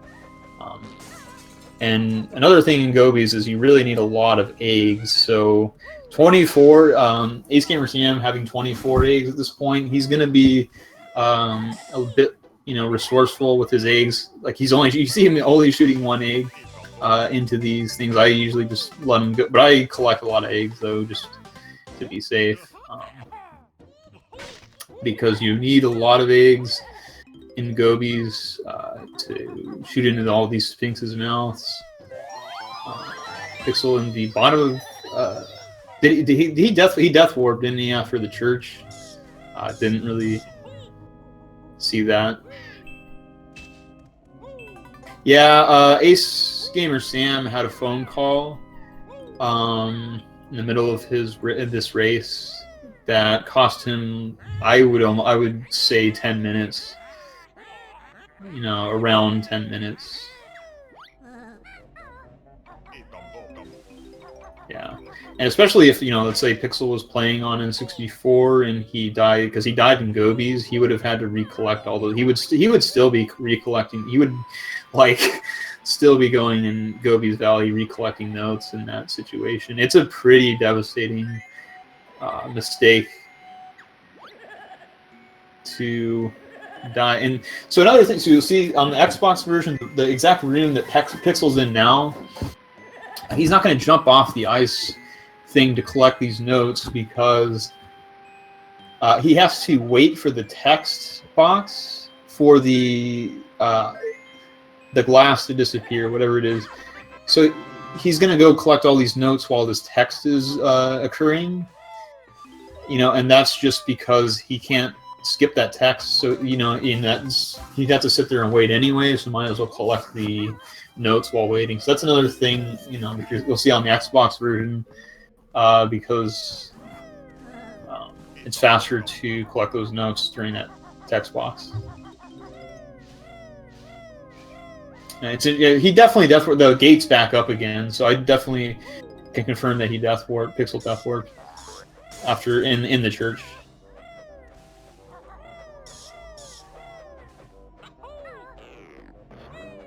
So trying to keep up with both here. AceGamerSam activating, which I think that was where some of the problems were occurring with Pixel. I think he didn't hit that switch, because when he went over to collect I think he went right through the cactus and didn't get the honeycomb. And I was wondering what was going on there. Pixel definitely had some issues in Gobi's Valley, but looks to be back on track here in Mad Monsters Mansion.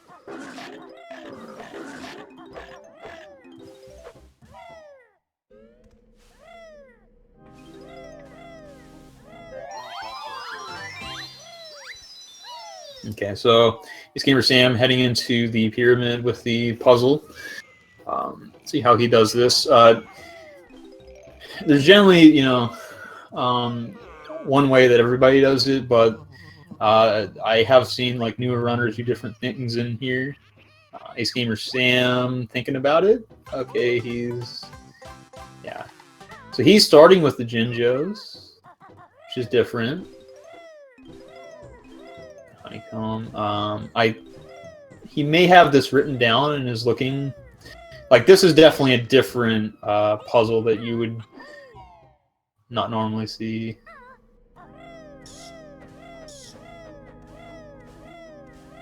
It looks like he knows what he's doing, but it's definitely in a different order.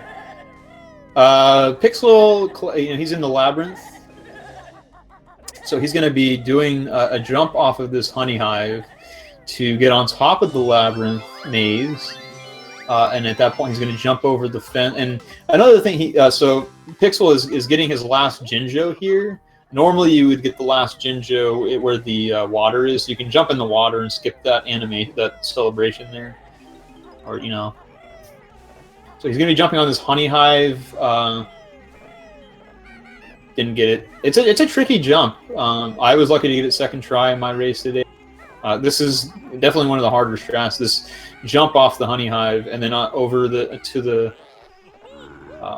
So you're skipping that fence because you can't open that fence from that side because it's locked on the other side. And also another thing that Pixel, I think he does this every run, is he goes into this extra window to collect all those resources, and it's pretty apparent to me why he does that, because he doesn't get the resources from bottles. Like you get half the amount of that you can carry of blue eggs, red feathers, and gold feathers from learning those moves from bottles. But I think Pixel doesn't do any of that. He already has all the moves, and doesn't get the ammunition that way, which is pretty interesting. And like his routing is definitely unique. Being on Xbox, like you're seeing like things done in an order that is, basically the 1%, of Banjo runners. Like he does things in a route that he's familiar with, and that definitely saves time on Xbox specifically.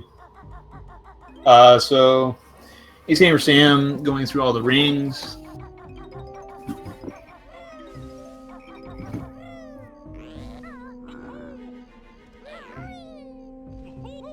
And he's taking it easy, and one of the things, when you try to bink bomb through these rings, sometimes it doesn't register, and that's just the most thing that can happen. You beak bomb right through the ring, and you clearly went right. And here he's having trouble with this cactus. He got through it. Okay, so nice. But you clearly get through the Sphinx ring, right? And you beak bomb like right in the middle of it, and it just doesn't register. And it's just like, what? Like, what part of that? What do I got to do to activate this thing? And that is just one of the most annoying things, and that like hit bosses that just doesn't detect in this game. So I believe, so if Pixel is the pumpkin, he's definitely at the end, because you want to leave this world as the pumpkin, so he's definitely at the end of Mad Monsters.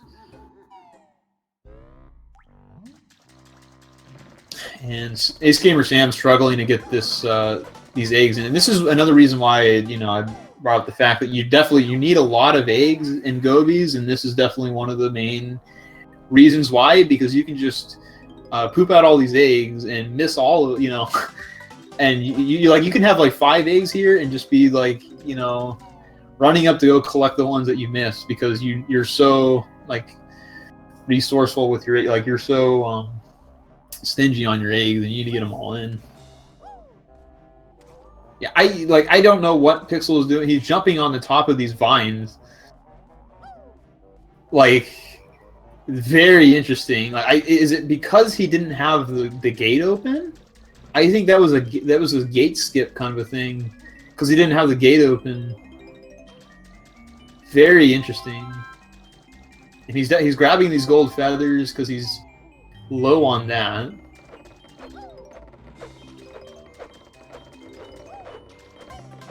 But that is the end of Mad Monsters Mansion, and just like I was saying earlier, we're going to be seeing Pixel pull up the Xbox pause menu, the menu, in order to exit the game from there, and that's going to be basically how he's resetting.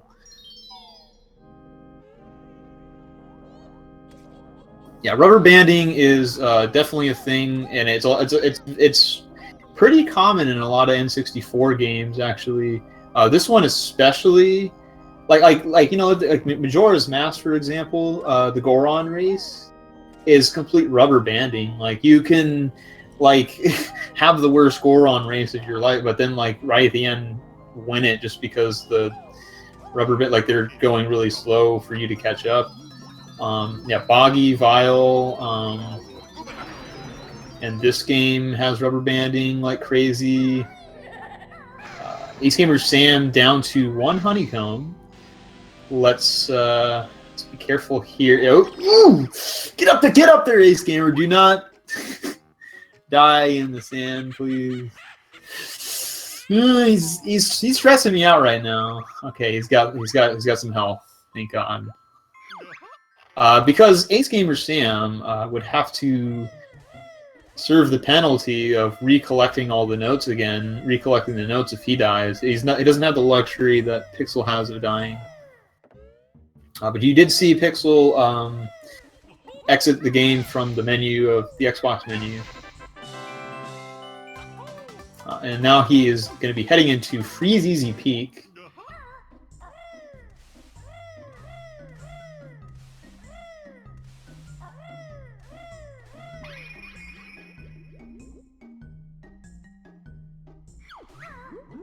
Interesting place. Like AceGamerSam landed in a strange. Yeah, and I appreciate all of the compliments that I've been getting about the commentary. I did have a heads up because I played these two racers here in the same that I'm in a tournament group, so I kind of I've watched them previously. I've already raced Pixel, which he beat me in the first match. This is the second match. Him versus AceGamerSam. So yeah, and then Pixel, you see, he skipped some of those notes because it's not. He's going to go back and collect them later. It's not, and especially in the Xbox version, you'll see him kind of scatter that around too, because he can die and it doesn't. He can just collect notes whenever. It's kind of interesting. And just roll and be. Okay, so AceGamerSam is trying to get. Okay, he's getting over this lap. He is adjusting his camera. He's moving very nice and slowly, and he gets it through the labyrinth without falling. Not the biggest issue if you fall in the labyrinth. There's another backup strat that most people do, and it's not too much slower. I would almost not even worry about setting it up so much because the backup may be faster than taking it slow. But and are we moonwalking here with Pixel? Pixel is just taking some snowballs to the face. I think that's intentional. He's setting up a death warp. Is this the legendary Xbox strat that we've all been waiting?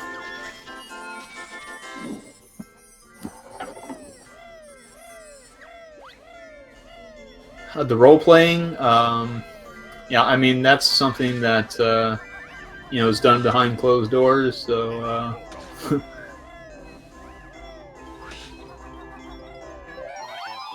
Okay, and so with a rat-a-tat wrap, you can collect that Jinjo without having to jump on top of that platform, which you saw Pixel do. And he's going to go for the beak bomb into the star. I think he got the first one, and going to ground pound here and go through. Okay, and it counts as you go into that twice.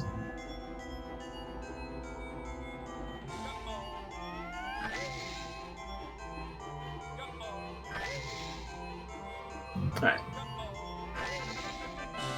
AceGamerSam, I'm pretty sure he's getting to the end of Gobies here. Having trouble ground pounding that camel. Pixel does the OG beat bomb into the pipe, or so basically the collision, it similar to what you can see in Banjo-Tooie where they do the beak barge. You basically shoot an egg, you shoot an egg and then you beak barge and you kind of go through walls, that same kind of thing, with the beak bombs there. You can beak bomb it. You'll see it after Freezy Peak. You'll get a jiggy without having to hit the grunny switch by doing that, as well as that pipe there. You can hit that, get in there. And AceGamerSam trying to remain in Talon Trot and get those jumps. It's kind of tricky Not sure why he didn't grab the running shoes. Not sure what happened there. But well, if you're using the running shoes and you collect that Jiggy, you skip both of those celebratory cutscenes. So you'll see that typically. Big bombing over to the camel. He's only got 89 notes, so he's gonna have the other ones are at the end here, and he should have enough health to where he collects them all and then death warps. And that jump there is kind of sketchy on the way over. Pixel is beak bombing all of the slushies. He landed there after hitting that first one. And there we go. Okay, so yeah, AceGamerSam having well over enough health for this. Gonna have to wait around to take more damage. So yeah, how these beak bombs on the slushies work? If they're out of range, like if they're in a specific range, they'll start throwing snowballs. So the range that he just got in, he started to throw that snowball. So like a specific range from you to the slushie, which is like a medium range to close range, he'll start throwing. If you get really close to the slushie, they won't throw, and if you're really far away, they won't throw. So typically what you want to do is be outside of that mid-range where they start throwing, and then do your beak bomb. Because when they start throwing snowballs, they move their head around, and causes all kinds of problems when trying to beak bomb them. You'll beak bomb right past them and miss them and start landing, and then like there's only 2 flight pads in Freeze Easy Peak, and the second one where the chimney is really hard to backflip up onto. It's pretty annoying to have to do that. So we have AceGamerSam done with Gobi's Valley, heading on over to Mad Monsters Mansion. He's going to open that up. Pixel's grabbing some of the notes that he's going to be collecting most of them, which basically there's no way to like speed of and this is another, you know, we were talking about rubber banding. This is like a massive example of rubber banding with Boggy. Well, hey! So he's going to collect those notes around the legs of the snowman. He collects a certain amount.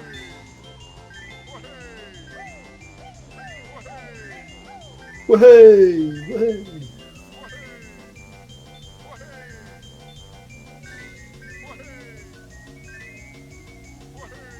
And he's going to collect some of these notes on top of the house. There's also a green Jinjo at the left of that house, and there's a note in that water. There's a couple notes in the water that he left specifically to grab. And the reason why it's such a good thing to do that as well is because, again, the rubber banding. The more you're behind Boggy, like the less he'll speed up and try to cut in front of you. So like if you're ahead of him for the most of the part of the race, and then you get to the end, and that is he's getting this is kind of sketchy there at the end here for Pixel because he like missed a flagpole there. Okay, just got that. But the reason why you want to really utilize that race to grab all the items is because you want Boggy to be ahead of you for a good portion of the race, so that way he doesn't, you know, at the end rubber band and just he will just go at this lightning speed at the end of that race if you've been ahead of him most of the race, and there's nothing you can do but just watch him pass you and beat you, and losing that race costs a huge amount of time. Like, you do not want to lose that race in a speed run. But anyway, so that was the Walrus section of Freeze Easy Peak. The rest will be cleaning up his banjo. AceGamerSam remembering to hit that cauldron.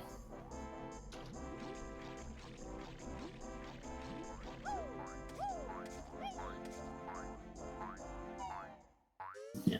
So I haven't really seen too many. It's actually been pretty uncommon for the washing machine and the T-Rex and then the Mumbo Fake, which is where he just doesn't do anything. He doesn't transform you and just says, haha, you know, laughs at you.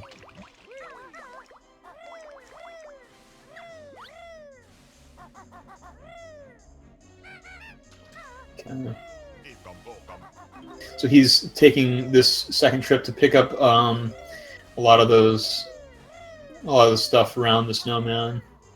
So he picked up one on one side of the lake, the other side of the race. Strategically, that's what he does here. And he is down to one honeycomb. Pixel, wow! He death warps.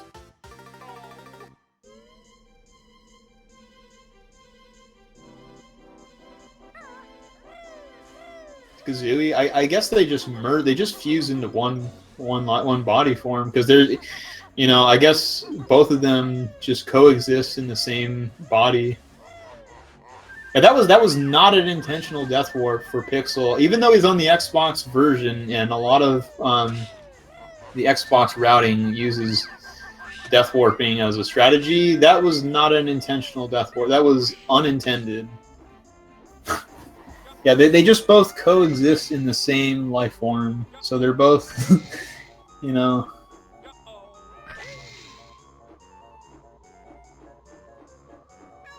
Okay, so AceGamerSam is in Mad Monster Mansion world, personally.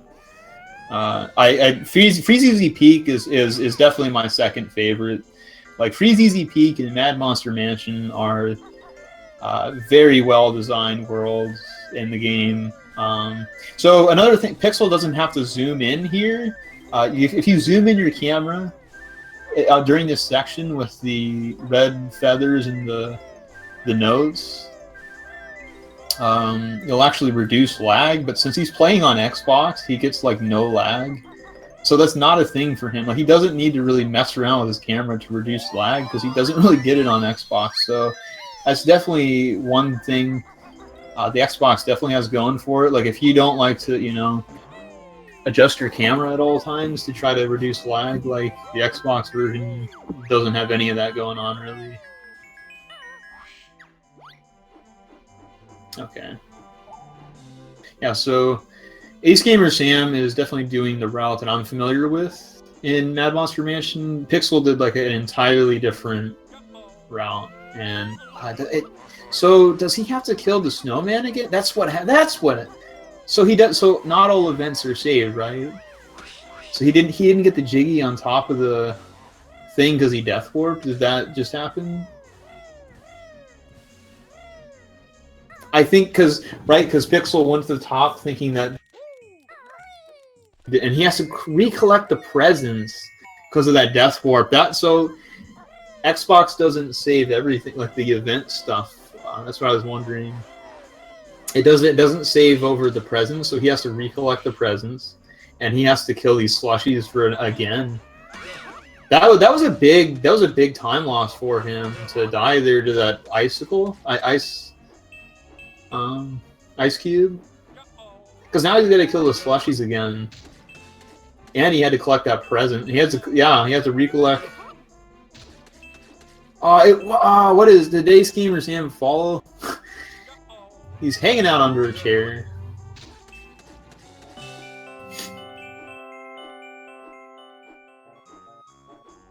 Yeah, so Pixel's definitely not on the best run.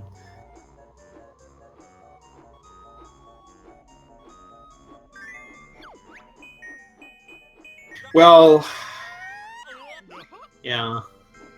Pixel's definitely seen better runs. He may be a bit confused as to what he has to do, like, because he's definitely not, like, because you have, you know, your route, and so you stick to your route, but then when you die and you have to, you know, revisit some places, that definitely changes up your route, and it changes up, you know, you have to rethink things when that happens. It's a big thing.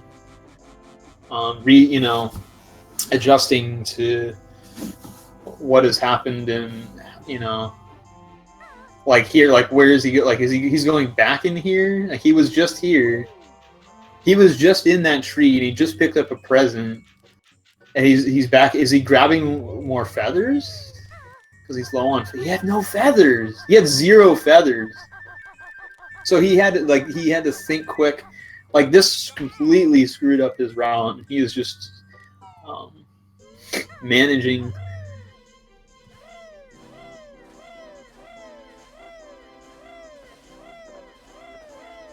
And AceGamerSam getting the really hard jump there off of the honeycomb hive. Yeah, and these pots, getting an egg, and this is another reason why I usually like to stock up on eggs. You see that where AceGamerSam is, he's actually going to go to the resource room, which is behind that painting with Banjo-Kazooie. It's just a bunch of eggs and feathers, red feathers and blue eggs. And he's just going to go and stock up because he's like, I need the eggs, I need the feathers here. Just give me some of that.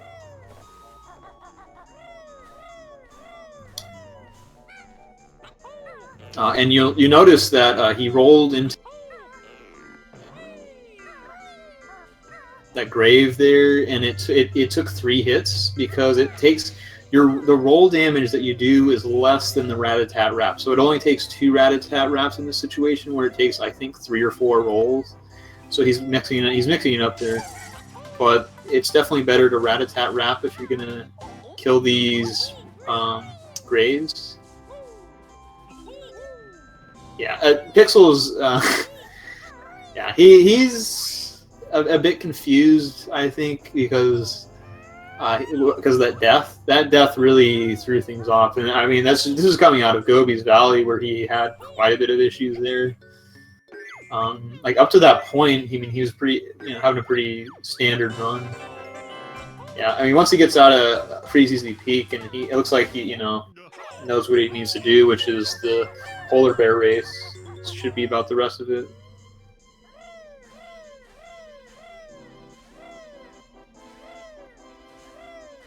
Definitely a big time. I would say that just about cost around 5 minutes in Freeze Easy Peak alone. AceGamerSam is having a bit of trouble in this room where he has to spell out Banjo-Kazooie. The ghosts hit him there. He's not on a ghost cycle he would be comfortable with. That purple ghost is on a cycle. And when you're not on the cycle that you want to be, like right here, he got hit by the ghosts. Like you should know when he's coming around in a circle. So he's not on a circle. He's not on a. He almost went right back into him and hit him again. He's not on a ghost cycle that he seems to be familiar with. So he's just going to wait it out there and get back on track. So did he just lose the race? He lost the race. Well, hey. Having a rematch, but hey, that's quite unfortunate. This Freeze Easy Peak spiraled out of control.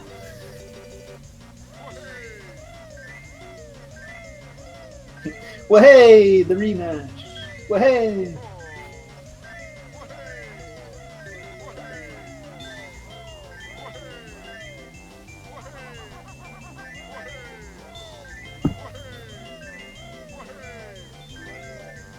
So you can grab this green Jinjo, the side of the house. Some people forget that one, and then they're like, "I missed a Jinjo. What happened?" They forget to grab that during that race. Yeah, failing that race, redoing that race does cost quite a bit of time as well. But you do retain like everything you grabbed in that race, so like, I mean, it's not like the worst thing that can happen.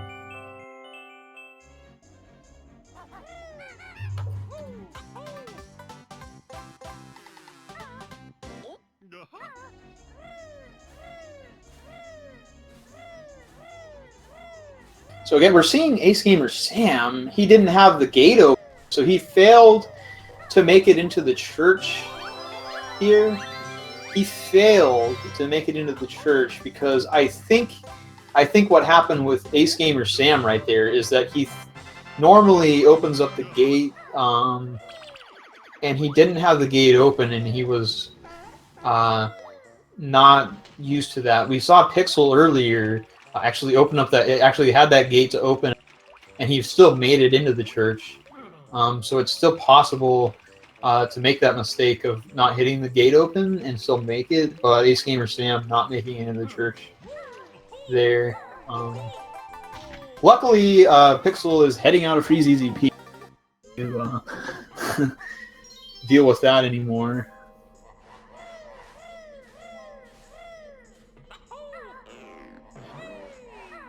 I'm not entirely sure if AceGamerSam knows the organ pattern. Like I said earlier when Pixel was here, you can the keys that the Motsam plays here are always the same. It's not like it's different every file. It's always the same. And there's 5 keys on the first part of this, and then there's 10 keys you have to hit on the second part. So this can be memorized or it can be written down, however, but it is the same thing every time.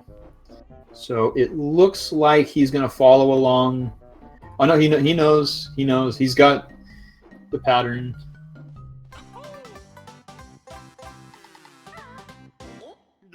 Okay, he missed that one. Yeah, I think he has this written down, and he's looking at like stop and go. Okay. So Pixel did not. He landed there when collecting that Jiggy inside Runny's eye.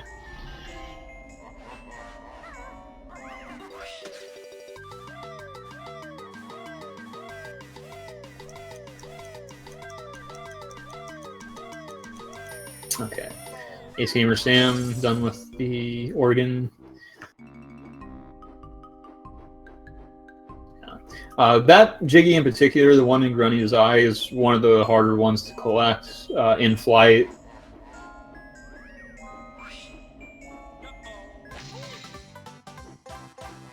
Well, me personally, I writ down the organ keys, and I writ down numbers on those keys of which they need to be hit. So I have a diagram of the organs, so I can play it. Like, I haven't particularly memorized it entirely. Like, I know I pretty much have some of it memorized, but I don't have it, so I have it written down, and that helps me do the organ part. Because for the longest time, like, I just didn't want. I was too lazy. You know, I thought, oh, this is just too much work, or whatnot, and then I eventually just wrote it down, and it works for me. Obviously, the top runners like have it just memorized because they play this game a good amount. So right here, AceGamerSam is going to he's going to ground pound the top of this and head down. So that negates the damage that he would have taken from the fall. So that was pretty much that's really important, especially since he's playing on N64 and he doesn't have all the notes. It's very important that he doesn't die. Although you do have to do a death warp at the end of Mad Monsters Mansion, so you want to be in the low health range, so that way you can take that death warp at the end. Pixel heading into Rusty Bucket Bay. This is usually where bad things can happen.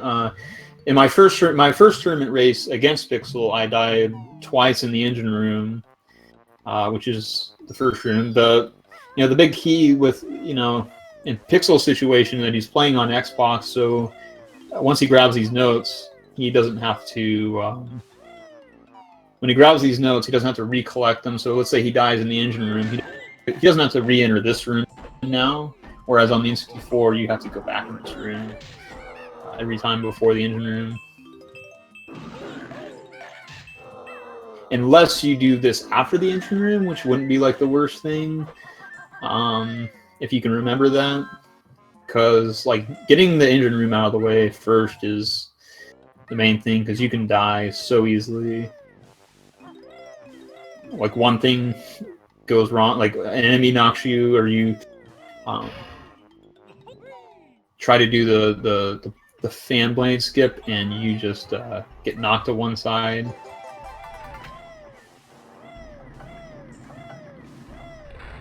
Yeah. So I'm going to take a look at this engine room.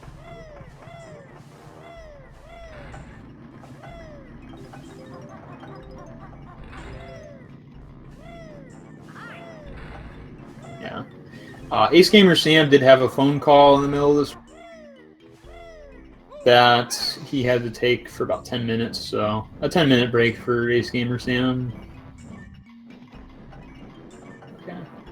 So right here, Pixel's going for this the blade skip. He got the first one. He's down to 3 honeycombs, which is really, really low for just entering Rusty Bucket Bay. Okay, see how he got knocked to the right there on that second fan? Like if you get knocked, if you're standing not in the middle of that pipe there and you get knocked one certain way, you can easily fall. And here this clip is just seems to be rather random. He had a really nice clip through there. To that glass, and basically if you just move left and right, you'll eventually get it, but sometimes it just doesn't want to work. And that's just unfortunate, especially like when you start sweating it, you only got left, and you need to make it now. That clip can be a problem if it doesn't work for you. But AceGamerSam is coming to the end of Mad Monster Mansion, so he'll be heading into Freeze Easy Peak after.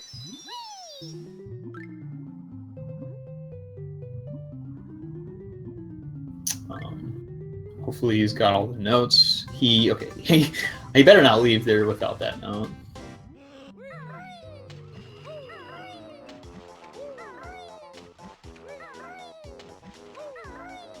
Okay. Pixel struggling to get up here. And yeah, I would suggest that he grabs a honeycomb there because he only had 2, and one hit from one of those monsters in the wall when they pop out, they do 2 damage. So him having 2 honeycombs, that's an instant death. And I don't think that there's any death abusing in Rusty Bucket Bay, even on the Xbox version.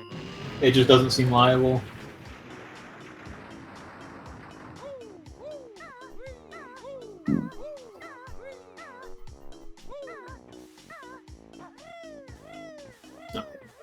So it's very important where AceGamerSam is to collect all the notes for Death Ward.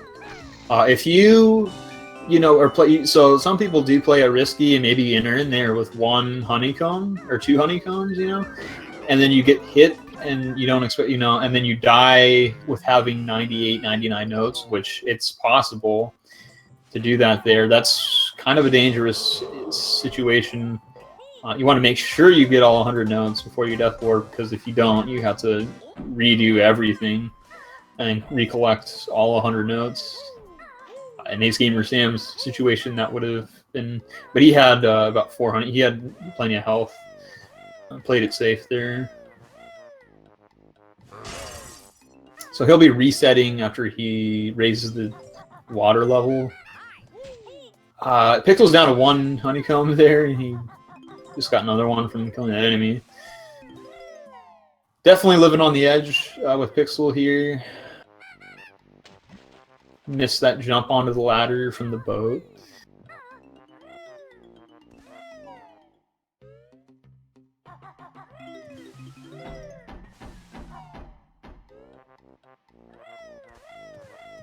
Well, hopefully AceGamerSam's capture card continues. It looks like we have a white screen. Oh, no.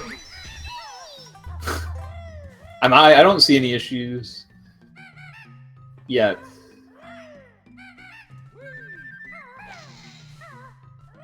Yeah, I think he's good.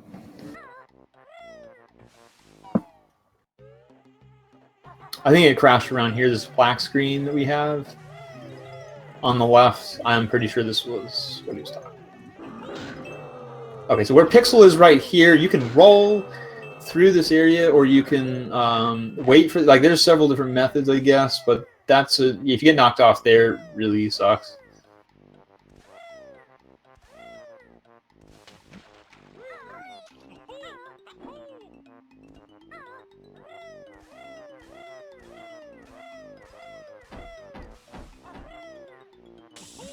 Ooh, and Pixel fell right into the green hazard water twice. And the thing is, when you're in Talon Shot, you drop at the bottom, like you saw there. Like, he fell all the way down, and he almost did it again. Having some issues there in the hazard water. And he doesn't go for the jump here to avoid climbing this ladder. From what I'm aware of, he's gonna go ahead and do that, take it safe. The top runners will be, you will be seeing like Stivity Bobo, you know, and people on that level will avoid climbing that ladder and do a very sketchy jump to get across.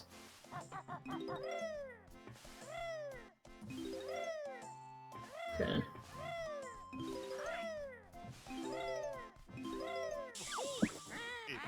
So AceGamerSam is entering Freeze Peak.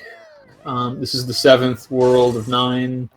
Like, this is like the stretch, the ending stretch here. Basically, once you hit Freeze Peak, you know, Rusty Bucket Bay having plenty of situations that can kill your run in Rusty Bucket Bay. You can drown in Rusty Bucket Bay, given that the bubbles drain pretty quickly. You can die in the engine room. You can die before getting the last honeycomb because you're planning to death warp, but you death warp too early. Things can happen in Rusty Bucket. Rusty Bucket Bay, don't play. And what you're saying, and I kind of was curious what AceGamerSam. When you stand all the way to the right here where he's at, and the enemies aren't those that come out of the ground aren't on screen, they won't eat the Twinklies. So you can just do that and not have to kind of play out this mini game that he's on. Another thing, where Pixel's at right now, that lags like crazy. If you're at the camera angle that he's using, like when you hit those buttons and the smoke comes out, it just lags like crazy on N64. So it almost seems really smooth and clean on in Xbox. It's like you see like no lag. If you were to hit those buttons at that angle, like you need to face to the side on N64, like for sure. You need to face away from those whistles or whatever, you know, because the smoke that comes out, it will just lag like crazy, and you notice that he doesn't have to worry about that. And that's an interesting jump that Pixel. I kind of like it because you end up on the other side, and it looks like a much safer jump because you can jump on the house, which is a much bigger range. I kind of like that jump right there that he just did because it's a lot safer than trying to jump on a little, you know, walkway that you can fall off really easy. And that falling there is terrible, which I did in the race versus Pixel as well.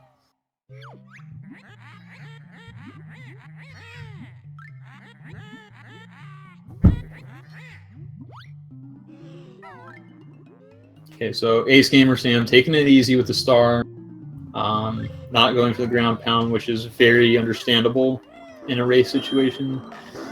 Because if you mess this up, the timer will count down. You'll have to hit the switch again to activate that, and then you'll have to go fly through the ring, you know, the star 3 times again, and it's just a big mess if you mess that up. So, absolutely understandable to take that easy. Pixel, you know, I guess he's checking his health because he wants to death warp very soon. He's at the end of Rusty Bucket Bay.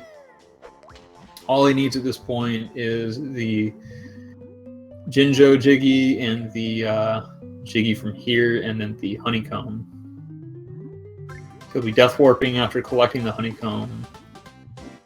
So he wants to be low health, which he is. I noticed that there was a note up there that AceGamerSam didn't collect. I don't know. Oh, no. This is his first. This is his first trip. Excuse me. Take that back. This is his first trip up there, so he's not collecting the notes.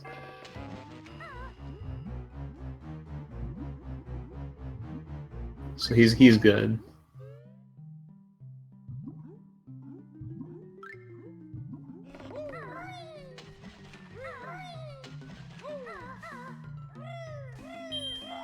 Yes, Pixel going to do a death warp, and he will be done with Rusty Bucket Bay.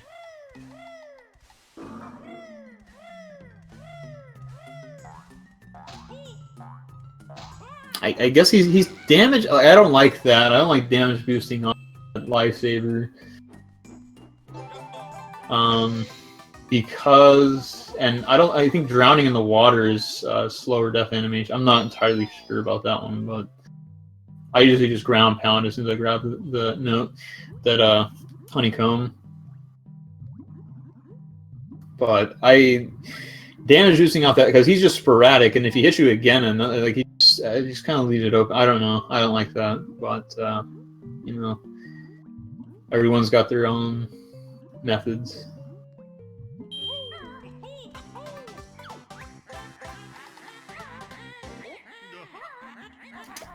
AceGamerSam going to kill the slushies.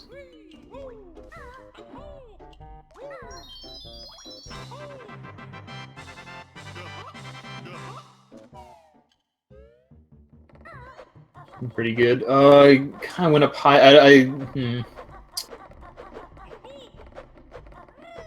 okay. He's doing all right. Yeah. Okay, that was like if he would have threw the snowball there and moved his head out of the way, he would have went straight through that. So it's a good thing he got that. So he got the slushies. Okay, that's good. Pixel is opening up Click Clock Woods. He is coming at the end of his run.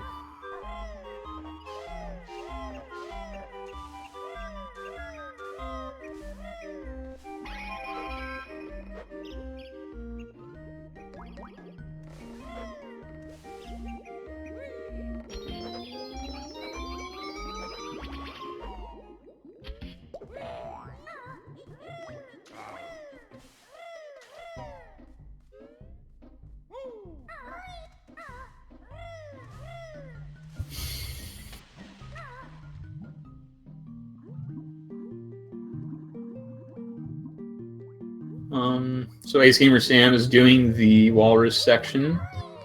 We'll see if he grabs all of the notes here or leaves.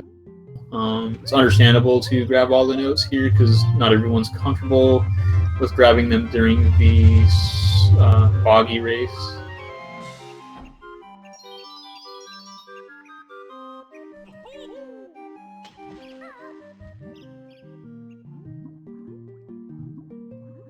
So get your waheys ready for AceGamerSam. It's coming up on the race.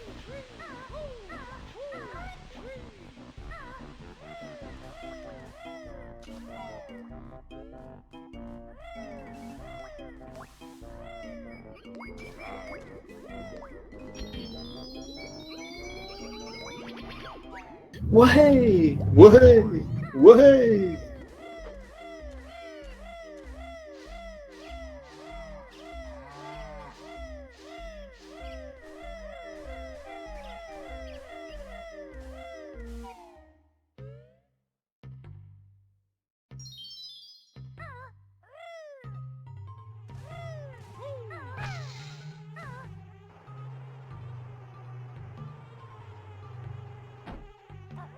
Ooh, he's struggling to get up on that house.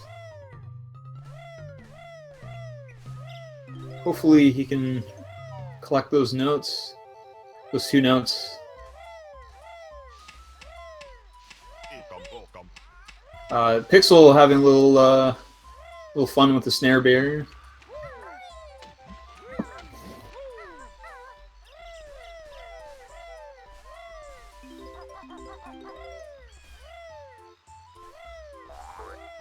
Okay. Oh, come on, AceGamerSam, win the race. Come on. Way. Nice. Yeah, because if you mess up your movement and then you're not sure about things, you can lose right at the end of that race, which is the worst. Like right at the end of the race, it is the worst. It's one thing to lose the race; it's another thing to lose right at the end. It's a maximum time loss. So Pixel is doing the first part of Click Clock Woods. And I really don't know, like his routing here is just very awkward to me. I couldn't really tell you what he's up to. Like he's grabbing those feathers, probably because he's down on. He remembers being at 0 feathers in pre-CCP.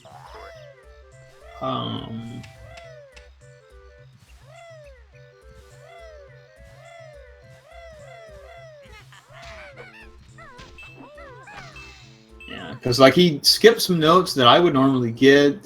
So I don't know. Really don't know what Pixel.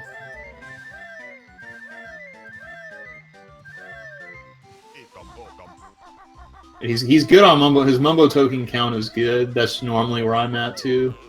I'm coming in here with 20 and then 21 right there, so that's looking good.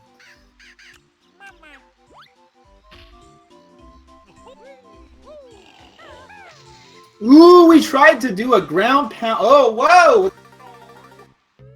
Little death ward. So he tried to do a ground pound to negate the damage that he would have took from the fall. They ended up just ground pounding all the way down. So he does take a death warp there. Was that intentional though? Because he's in summer now. Maybe he just realized that he has everything he needs in spring.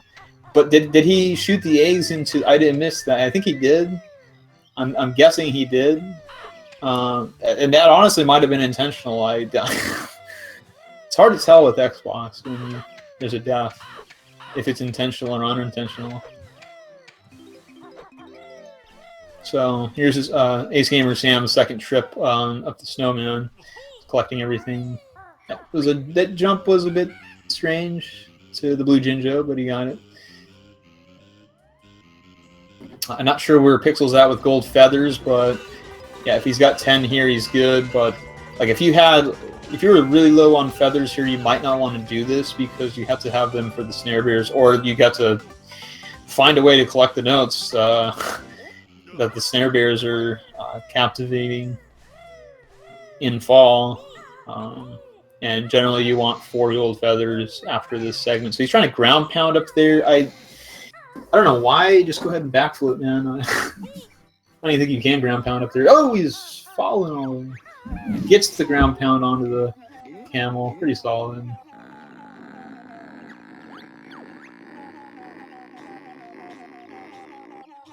So AceGamerSam is going to return the presents to the kids.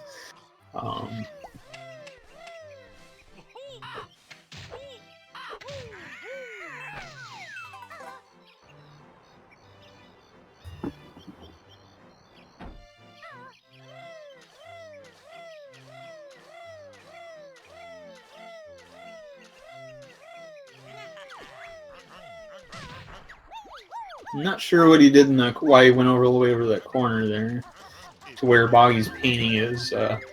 Definitely something new.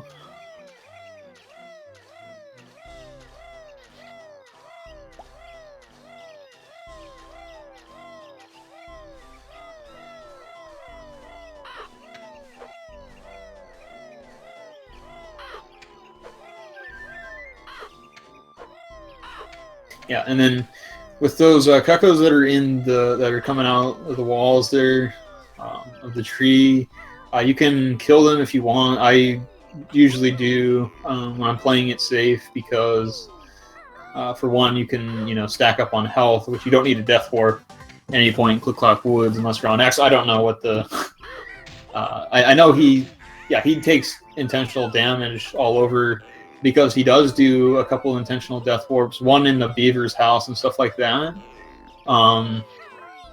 So I do know that Pixel will be utilizing some death warps, but like on an N64, like it's never been. And he does do this interesting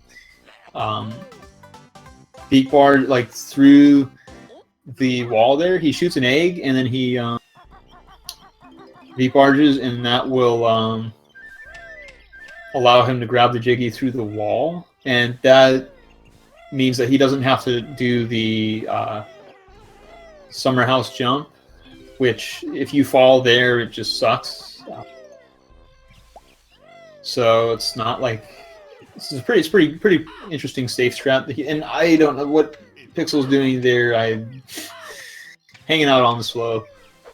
But wahey! AceGamerSam is on the second race with Boggy. Wahey!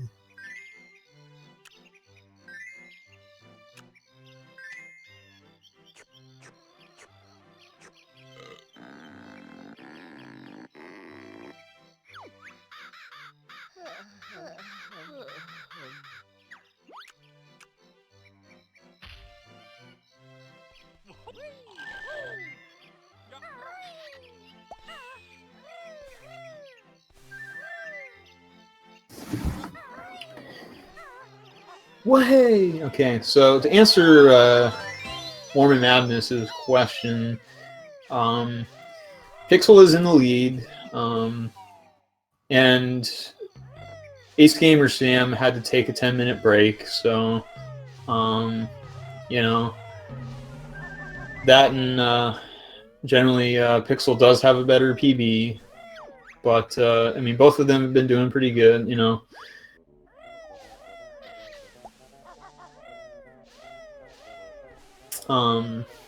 and I would say check out some more Banjo-Kazooie speedruns, because they are awesome.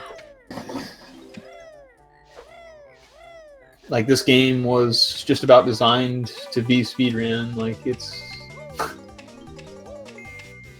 it looks smooth when it's done in a speedrun, and the in-game timer that it has for each individual world to show you how long it takes in each world is like perfect for speedrunning, because you can individually practice each world and try to get a personal a best just individual world time to see it's really good for practice to try to get the best world possible. So AceGamerSam is done with Freeze Easy Peak, which is good. Looks like it went pretty well for him. I mean, that looked like a pretty solid Freeze Easy Peak overall. Here he's got to collect 2 Jiggies in Grunny's lair. This jump onto that thing is kind of silly. Collecting 10 worms over on Pixel's side. And he's also doing a really interesting... what he's doing here in Fall is not the standard route. So what he's doing here is quite a bit different than like 99% of the other... Like this, basically, it's kind of like the Xbox runners are like the 1%. And it's just interesting to see them do things differently. And I believe that's because he's going to be death warping in the beaver house. So he doesn't have to like swim out of there, and it just takes him right out to where he wants to be. Yeah, that cougar that he just killed right there is one that I would recommend killing, because it's like right in the way. Yeah, so see if AceGamerSam gets this Jiggy without landing. He's not in a good position.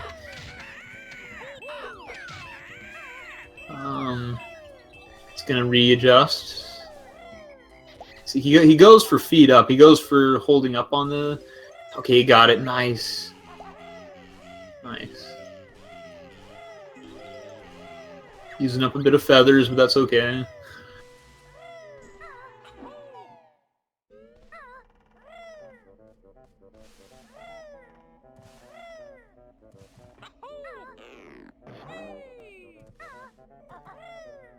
Yeah. And so what AceGamerSam is about to do, if you didn't see it, Pixel is going to beak bomb into this wall right where the Jiggy is on the other side, and by doing that, he's going to collect the Jiggy. I don't know if he saw it where the line. Yeah, he can see the lines where this is supposed to be, so it's pretty easy to see for the most part. He missed it there. He's gonna have to get it here soon. He's getting snowballs thrown at him, which isn't helpful. He's trying to get this Jiggy from the other side of the wall. I think he beat bombed the wrong. He's beat bombing the wrong spot. It's up higher to the left. I don't know if he sees that. Like he's not beak bombing where he should be beak bombing. It's right there. It's right there. Right there. Yes, you got it. Okay. Like he was beak bombing lower. He was beak bombing lower to the right, and obviously there's not a Jiggy behind there, so he wasn't getting it. And I'm not sure if he just wasn't seeing it. And he didn't need to hit that feather switch either. So he's gonna have to watch that get unactivated here, I think.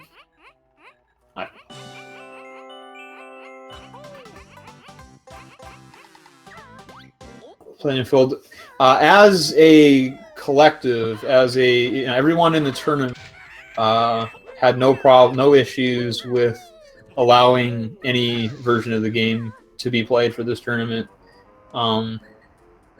We all brought it up, and we all had the decision to argue against it, and nobody really cared because I think, for the most part, everyone just wanted more people for the tournament to show up because it really wasn't like there's really not a whole lot of people in this tournament at all. So, the more people, the better, in my opinion. So I was all for having, all versions allowed. So I definitely didn't say anything against it. But as a collect, nobody disagreed to allow different versions, so that's where that stands. Same as the leaderboards on speedrun.com. I mean, yeah, I'm just answering the question anyway. So, and for the leaderboards, it's the same thing. All different versions and are collaborated onto one leaderboard. It's not separated. Like other leaderboards are definitely separated between Japanese and English and what version and whatnot, like NES version or Super Nintendo version or and whatever. Yeah, and it is interesting, and it does bring up a lot of things to talk about because we have Pixel who's doing things. He's going to be death warping in here. By the way, AceGamerSam is entering into Rusty Bucket Bay and entering into one of the most difficult parts of the run, but Pixel's actually going to be death warping on this fireplace. I've seen it in the race he did it with me. And that just saves him having to leave the beaver's house, and it takes him right out to where he needs to be. And, he retains his notes, which is why he can do that. You can't be doing this on the N64, or else you'd lose all 79 notes that he just had, and you have to recollect them. So it's just it's interesting tech that you'll see on the Xbox version. That was an intentional death from Pixel. So let's take a look at AceGamerSam. He's entering into the engine room, and this is the most dangerous. He's taken a minute to... He's standing on top of here. I think he's taking a breath here of what he's about to have to do. Recollecting himself for the engine room. He's off. He missed this cycle, so he's going to have to wait. He's definitely taking things nice and easy.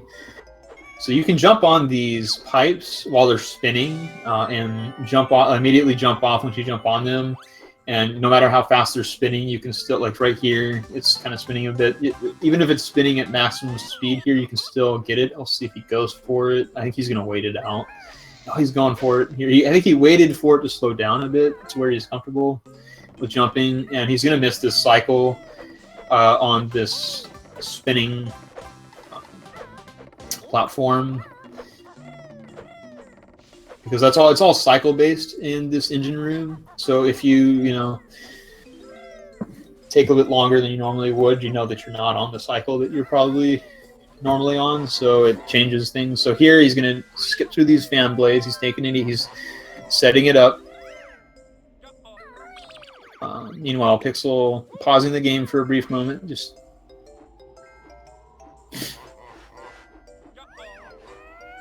He's in winner of Click Clock Woods, which is basically the home stretch.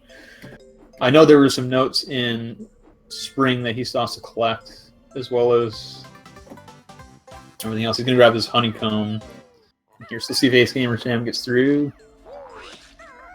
Okay, he gets through nicely. Now he just needs to get the clip. This is a clean engine room for Ace. You can easily die in that room, so nice to see that he didn't die. Now he just needs to get this clip. And it can be finicky, so okay, he got it pretty quickly. That was a pretty good clip. Anything like with over 50 seconds is pretty good. Like if it gets under 50 seconds, then you start to sweat a little bit. If it gets under 20, if it gets under like 30 seconds, you are getting worried about that clip. So you're just gonna go ahead and grab the Jiggy. This is what I do too, because typically you're gonna jump over and grab the nose on it and grab the purple Jinjo and then get this on the way back. But when you're doing that, the air can be an issue and that timer can be an issue. So yeah. So once again, like I don't know if anybody have been here. On the right, we have Pixel playing on Xbox 360, Xbox Live Arcade. On the left, AceGamerSam is playing on the N64. And there's quite a bit of differences. On the Xbox 360 version, you cannot skip text, but there's near as much lag as the N64 version has. And you retain all of your Jinjos and notes when you die. So here we're going to be seeing a death warp again from Pixel on this fireplace, so he doesn't have to leave. It's a bit fast. It's not like a lot faster. And you see that he collects his 6th honeycomb there, and he needs to death warp before that fills back up, or else he has to take all that damage again. To death warp there, and at that point, I don't even know if the death warp is worth it if you were to fill back up on honeycombs there. So now Pixel's at the final part of Click Clock Woods, where he just has to recollect, or well, not recollect, but collect those final notes there, and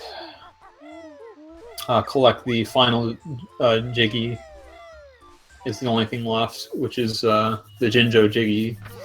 And there's 2 Jinjos in spring.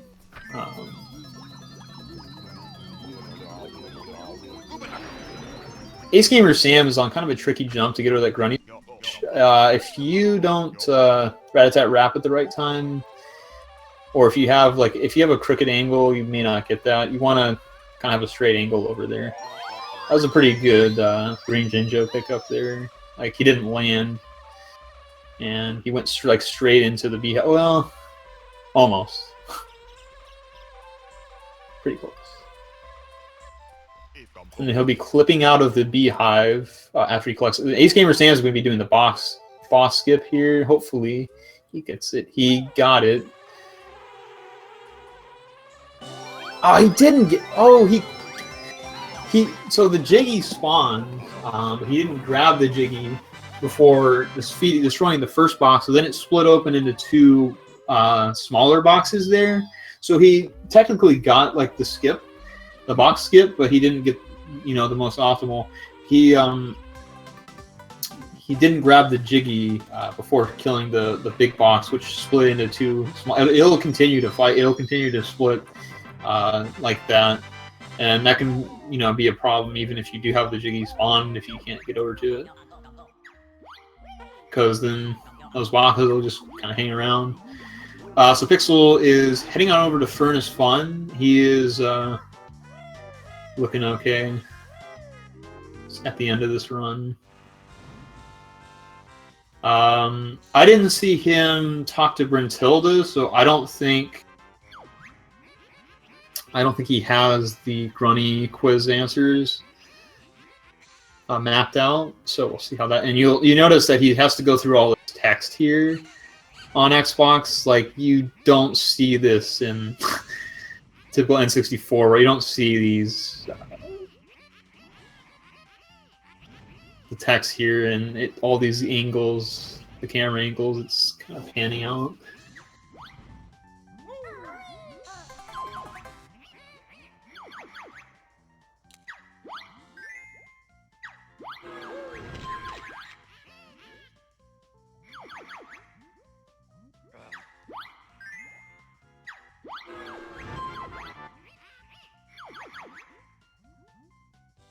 So right here, he's looking at his calculator to see the most likely answer, but it looks like he got it.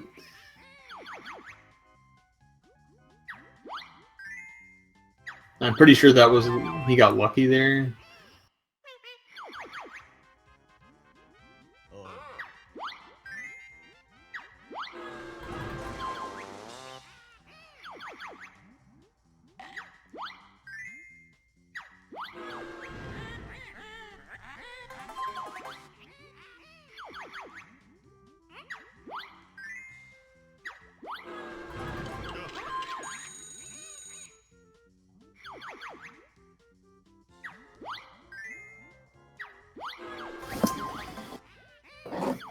Okay, so where AceGamerSam is, where that green hazard area. So he fell. So you saw he was in Talon Trot, and he fell to the bottom there, because if you're in Talon Trot, just like in Freezeezy Peak, you know, right at the end where you get that honeycomb where the ice water is, when you're in Talon Trot, it'll drop you all the way down, and we actually use that in the Freezeezy Peak area. But here it's just a bad thing because you're falling into some hazardous water and taking some damage.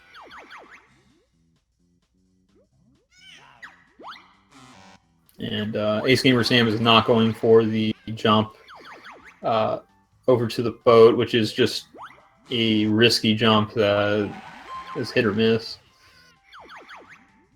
Let's see if Pixel gets this Grunny question correct. Got it. I think he knows. I think he's got the calculator. At this point, it seems like he's onto the right track with it. So, Ace Gamer taking revenge on that enemy there that hit him. He's not having any of that. Good thing he didn't miss that note behind the cabinet there.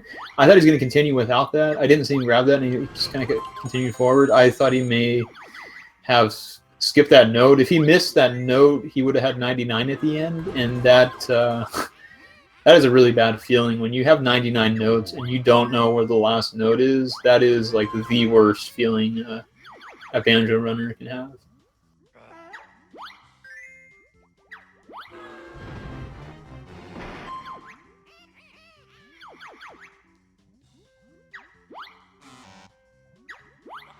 Okay, and Pixel got it, so he got the Furnace Fun skip, which also skips the credits here, which is why it's insanely important, because if you do the Furnace Fun normally, you'll get a really long credit sequence after the Furnace Fun, and it's just really long, and you know, you don't want any of that.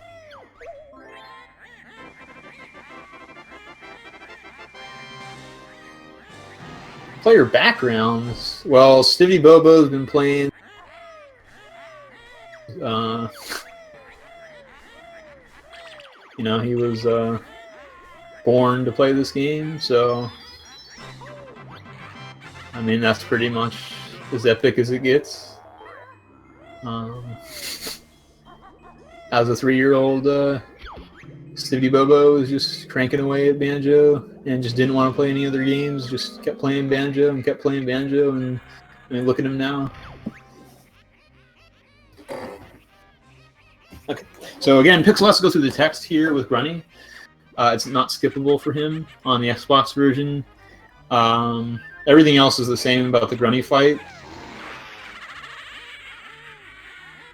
Like you shoot out the eggs here to one cycle the first part of Grunny, but then again, this text here that you would normally skip, he has to sit here and deal with the text. And she will not start shooting her fireballs until the text is done there. So time loss on Xbox. Okay.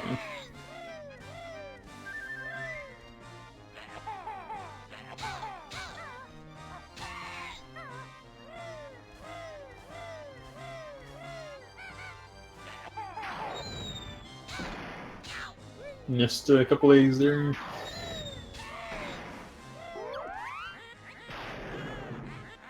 And here, if you could skip this text box, it'll actually spawn the flight pad sooner.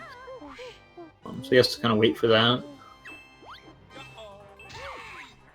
Got the first hit, nice. These aerials are a bit tricky to land, but once she'll throw, you know, 1 firebolt, then 2, then 3, and then 4. When she starts doing that, like, she'll just sit there and throw those fire. You can just beak bomb while she's doing that. It's pretty free hit at that point. So once you get like the first couple of hits off, it's the third and fourth hit are generally easier. AceGamerSam right at the end of Rusty Bucket Bay.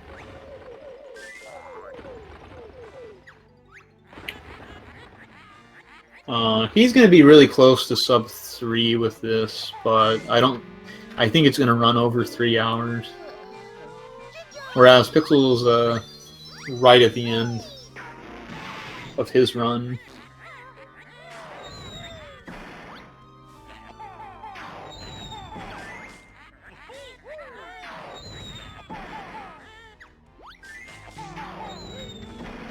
AceGamerSam doesn't have a lot left. He just has the Clock Woods, which is the longest world by far.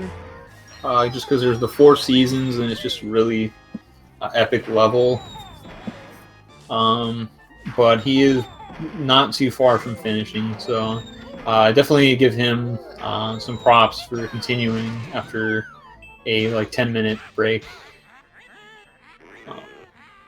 or you know, having the will to continue forward. The Banjo-Tooie tournament. If there was 100% Banjo-Tooie tournament, like the matches would go on 5+ hours for some people, and it like Banjo-Tooie seems like it's a lot easier to forget stuff because you have to revisit worlds. So like you'll forget to revisit a world, or I don't know, like it's just like it could happen, like if you're talking 100, like, but I think it's more likely that you would see a Banjo-Tooie like any percent, like no Witchy World or something like Wrong War run, or 100% just it's a pretty long run, and it's not a very like cinematic, you know, ending where you don't kill Grunny at the end because you've already done the Witchy World Long War. And shoutouts to Pixel for finishing with the 236. I'm not sure if he'll come in here for an interview, but he's more than welcome. Yeah, Banjo-Tooie, like the ending, you kill the Grunny's Industry boss, and bad game from Pixel. It's all right. I mean, still cut my PB by 4 minutes on Xbox, which is slower. Um,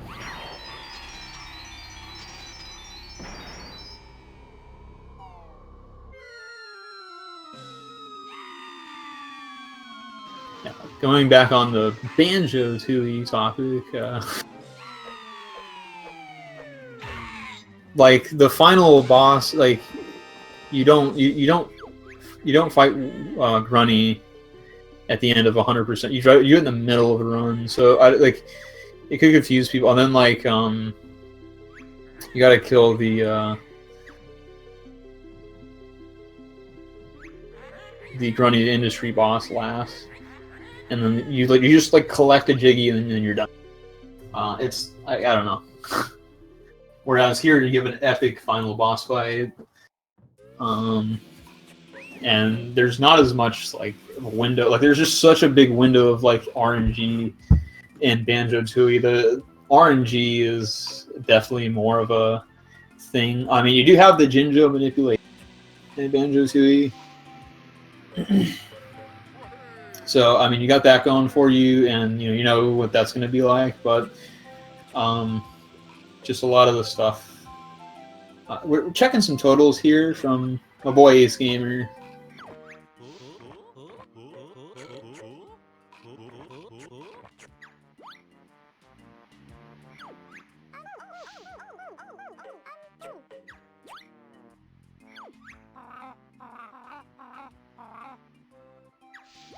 Okay. So I think he checked his totals just to be sure, and it looks like he's got everything, and he's going to continue forward to Click Clock Woods.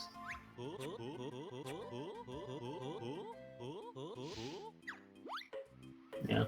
And most Banjo-Kazooie runners always let the credits roll out, and then check their in-game time at the end. Not necessarily if it's not a PB, you know, you're not always going to see that because nobody cares too much if they complete a run and it doesn't PB. But if Banjo-Kazooie run PBs, typically what you'll see is after the credits, they'll hover over their game file to check the in-game time, and that'll, you know, usually be a part of the PB video.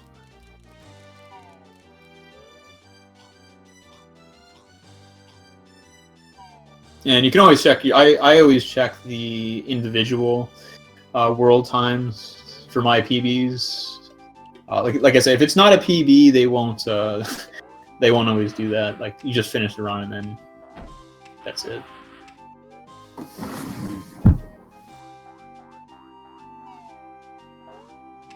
Yeah. Given the strats that AceGamerSam has displayed, I can almost assure that he's going to be doing Furnace Fun Skip.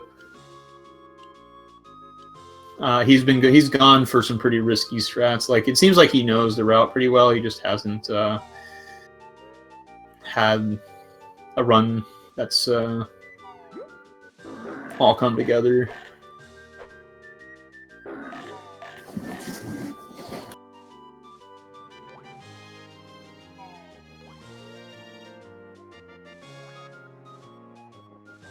Okay, so he's open up Click Clock Woods, just standing, just taking a good look at the painting. He's got 18 Mumbo tokens, so it's a bit low, but he can definitely get 7 in Click Clock Woods. It's not an issue. Like he may have to grab one from a Snare Bear, which I personally just don't like to do because the Snare Bears are like you can jump through them without, you know, feathers, and you know you want to do that, but then I just don't. I usually get the ones earlier on.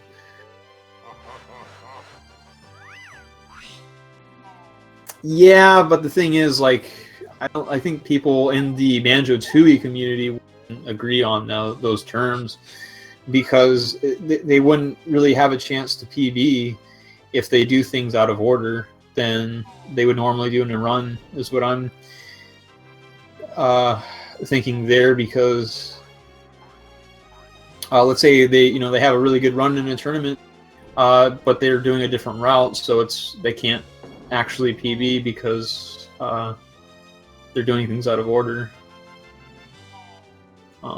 That's why I think they wouldn't agree on that, and also just like it wouldn't like I don't signing up for a Banjo-Kazooie 100% or Banjo-Tooie 100% tournament because it's a really long run. A lot of things can go wrong in a long run. Like the longer the run, the more things, tragedies. And the thing is, like, there's a lot of hard tricks.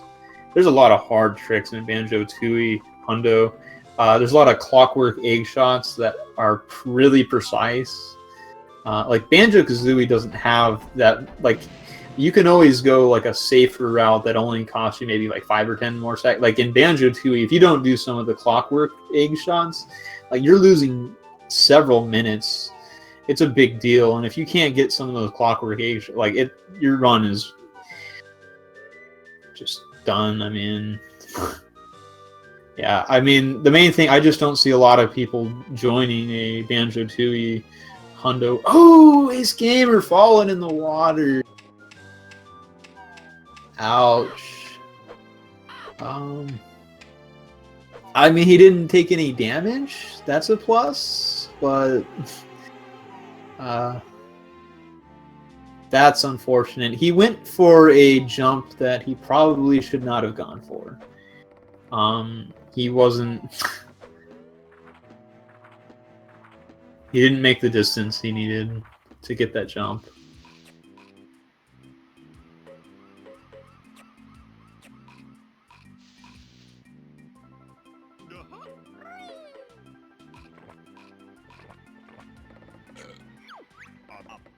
Yeah, and I don't think Pixel really wants to talk about his run because he seems like he's not in the happy, like he's not super happy. Oh, he fell again! Oh, AceGamerSam falling in the same... 2 falls in the same place, right in the water. I mean, it kind of sets him up so he can get right back up there because this is right at the beginning of... But yeah, falling in Click Clock Woods is definitely a thing, and it's definitely something that can cost you in a run. The thing, he could kill these guys and then not have to worry about it. That's kind of what I've been doing, but it's a bit slower. We almost fell there too.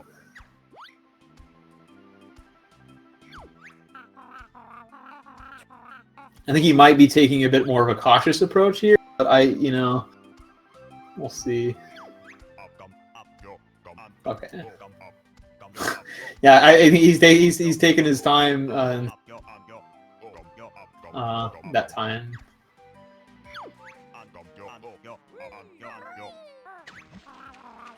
Okay.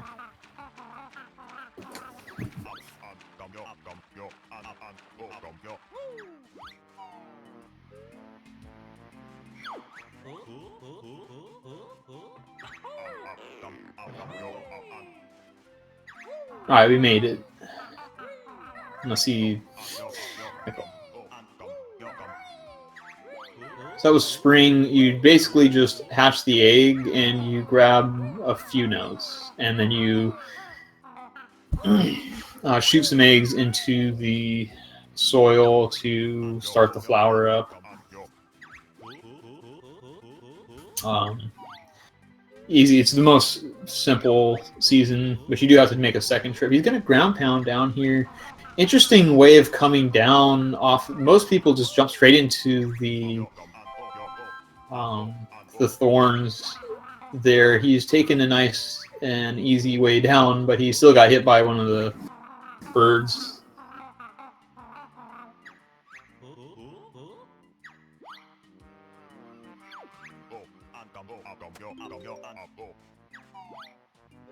Okay, so one of the tricks that you can do here, you can shoot an egg at the honey hive over there, and then have the bees hit you during that cutscene, and it will actually allow you to move. during that cutscene. So you'll see the more advanced runners doing that. Although you can't see like necessarily where you're going because the camera is zoomed in. It's fixed in a certain position, so you're moving off camera, essentially. So I thought he was going to grab that Mumbo token because he's only got 19, I believe. So you need 6 more Mumbo tokens.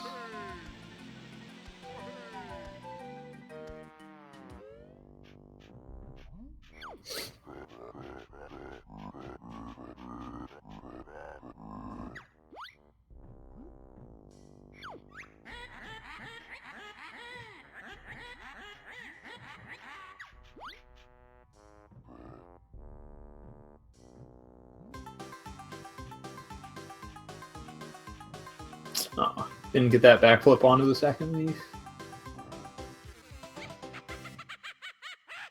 And he got knocked off by one of the cuckoos. That's why I do like killing them myself. Yeah, he's struggling with these leaves.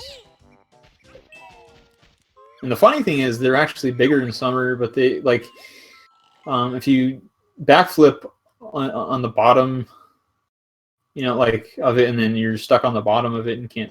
Like sometimes it can be more tricky in that situation.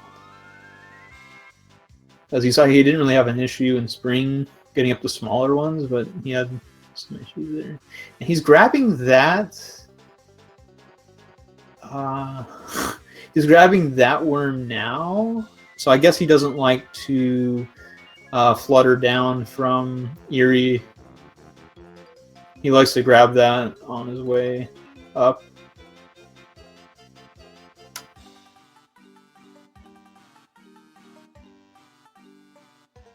Okay, here you get to see how many gold feathers you have.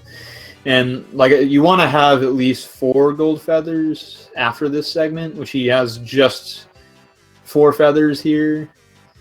Because you need to get 2 sets of 3 notes from a couple snare bears in fall.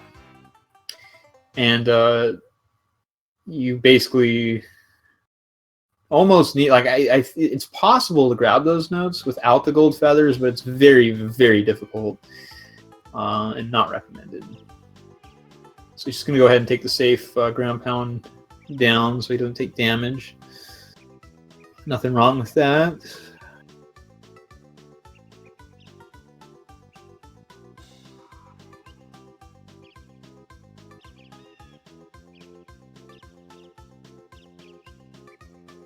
Ooh, I didn't grab that worm. Pretty sure he wanted to grab that.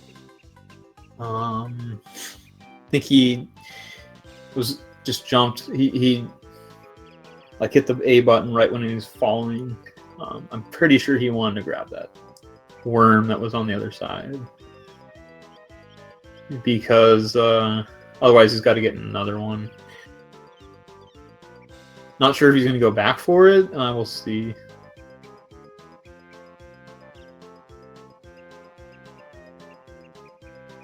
Or maybe he just doesn't get that one. Because there is more than enough worms that you need. I think there's like 3 or 4 more extras.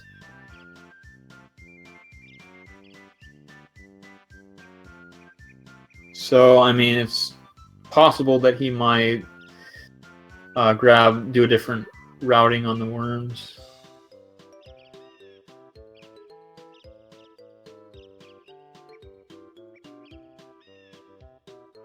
Okay, so now this time he has to go up on the right side of the tree, and he's go up these leaves on the second trip up because there's a jiggy halfway up these leaves.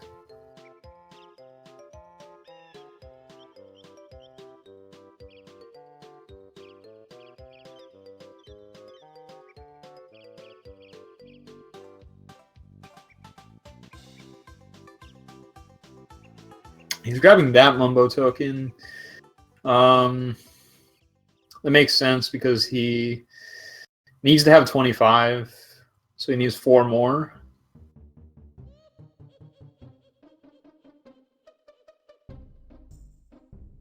Okay, let's see what he does here. I think he's gonna go for the. No, we're not gonna do the summer house. The jump. He must be getting it in fall because it's closed in winter. So it's either summer or fall that you need to get this. And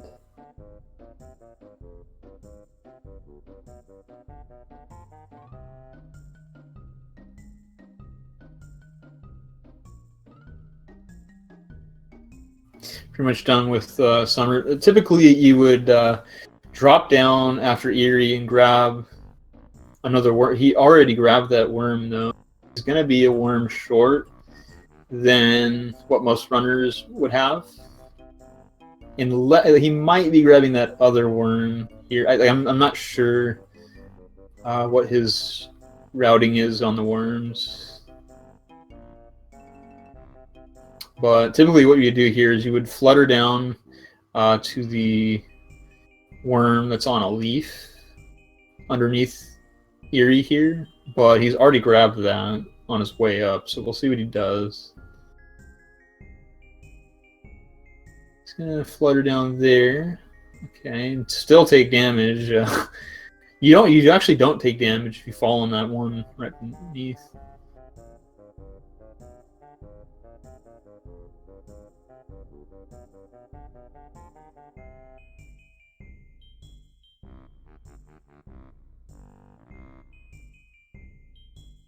Right, heading into fall. So he's going to need to grab an extra worm. Since typically most runners have one coming out of summer. So I'm interested to see which one that'll be. Let's grab that gold feather. This is definitely a different fall.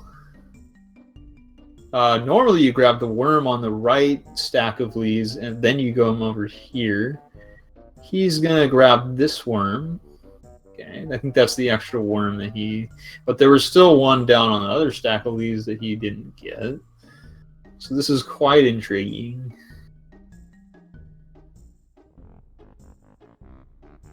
Let's grab these notes now. Most runners that I see actually grab these notes at the end of fall. I do it in between because I do a different route here as well. But yeah, and most people don't grab that worm on the way to Mumbo's either.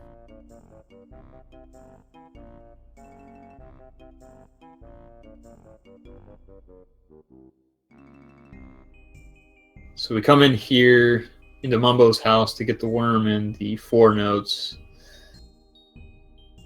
at the top of his house.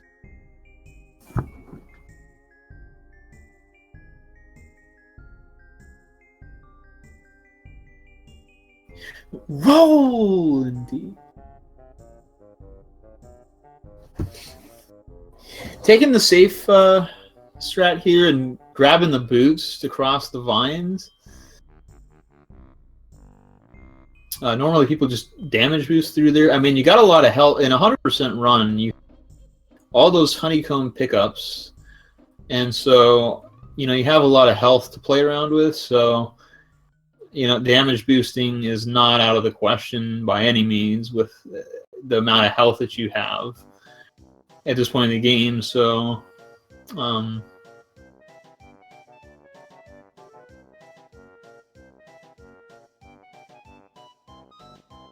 okay, and we're taking a second loop around here. Normally people fall down into the water and then go collect the notes that are in the beaver's house. He is climbing up the tree at this point. And collecting this is an extra worm.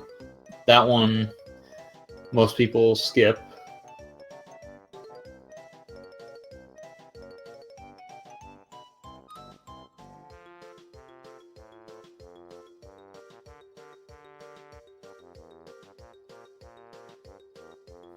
Hopefully he grabs that worm on the way out. straight into the middle to get the worm first, and then back up to where he was. That's a little bit of sloppy movement, but it works.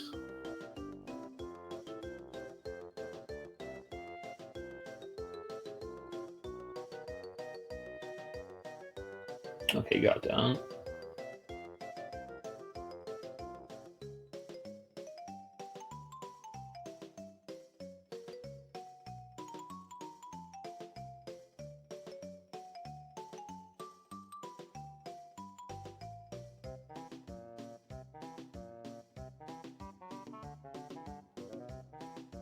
He's at 23 Mumbo tokens. He needs to, he did remember to go back and collect the Jiggy in the house here because he didn't get it in summer, which most people grab because you have to collect the notes over there in summer. So here there's really nothing but the Jiggy that it's normally collected in summer. He's gonna grab that worm that's down there that not many people collect. And then here is Nabnuts. And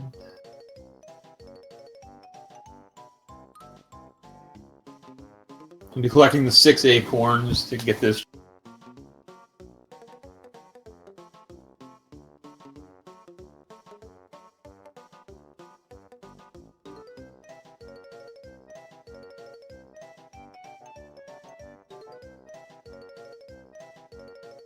So he's really taking you to skip the text from the squirrel, and if you're close to the squirrel when you have an acorn, you'll take an acorn overhead, and your movement speed will drastically decrease. So he's taking an interesting approach to that jump, and it's like it jumps away from that acorn as well.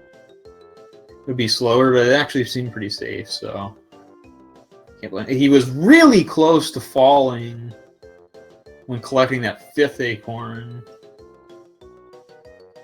Really close to falling. His camera angle was not very good, and he was right at the edge. Like, he was very close to falling.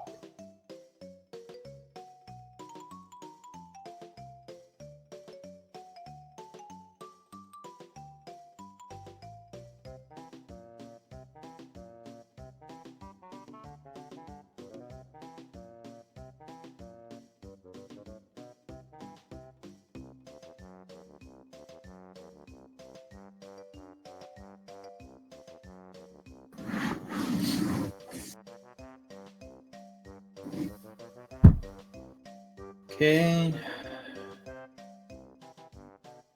Ooh! Can he get back? No. Ouch, ouch. So he fell right at the top. He was right at the top, right where Erie was. So he's got to go all the way back up. That was an unfortunate fall from AceGamer. It's a really tricky section though, because there's slopes, and then in between, you have the cocos that come out, and you can do a few different things. You can rat-a-tat wrap into them, or you can wait for them to go back inside the hole and then jump while they're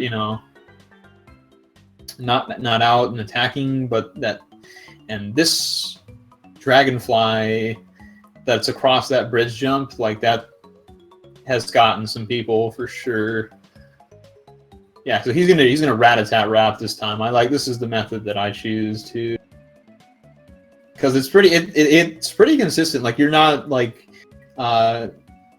limited to the small window that you have when he's in the wall to get across there. It's pretty safe to do that, I want to say. That ground pound though, that was sketch.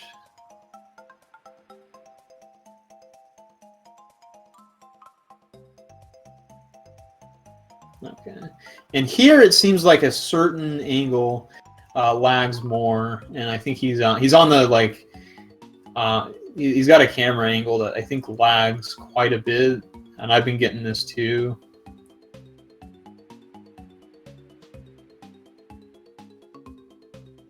Like he just throws those, like on Xbox, I guarantee you, just should not be a thing.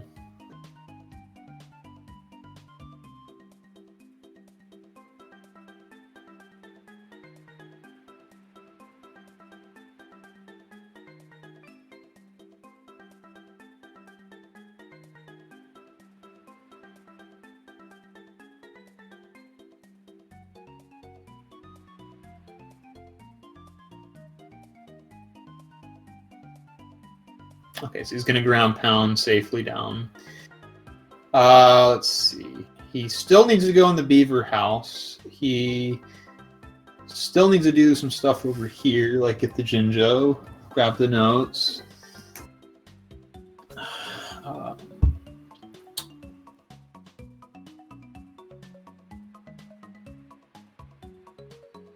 He does not need that worm. Which this is a really strange route, because usually you come here earlier on and you collect that worm along with all, because it's right along the way with those notes and the Jinjo. These guys like these notes as well. Okay.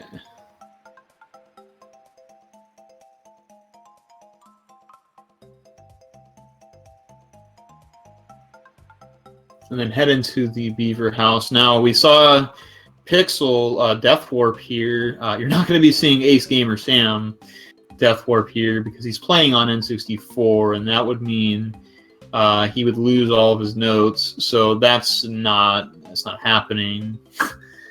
Like, it would be faster if he was playing on Xbox to Death Warp here, but we're not going to be seeing that on the N64 version at all.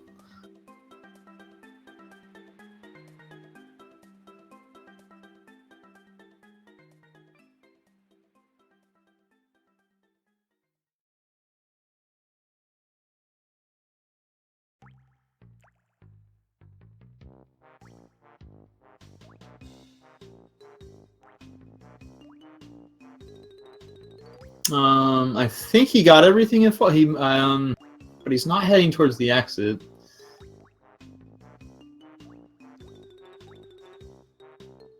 Oh, he's getting the Jiggy from the flower after. That's such a weird thing to do. Because what you can actually, at that point, you could just collect that Jiggy in spring.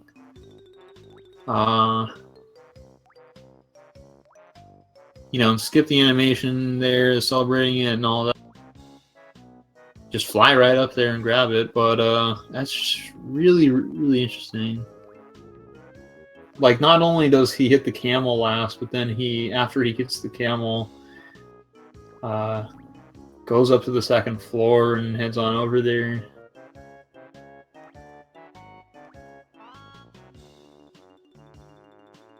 Okay.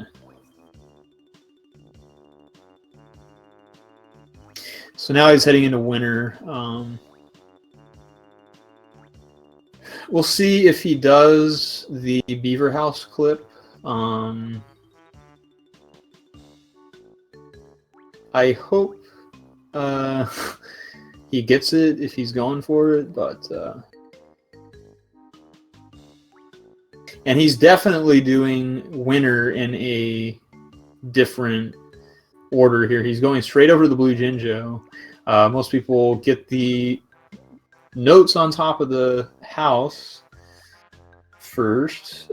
He's getting attacked by this ice cube. Not the same ice cube that Pixel had a little party with.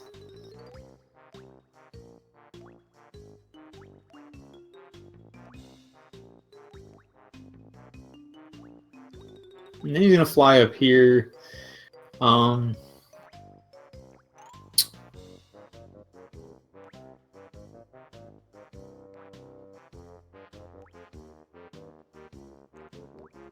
Okay, he was stuck behind the tree there for a second.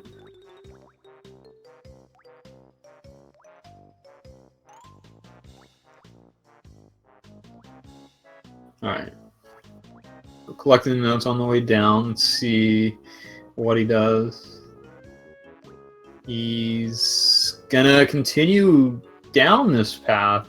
This is very different. He's gonna come down here and he's gonna get on the flight pad over here and then head back over to and then grab this. This is just absolutely something different. Just gonna go for the egg shots. Maybe? Yeah. While avoiding snowballs from this jerk who just doesn't want you to be hanging out around that window. He's missing.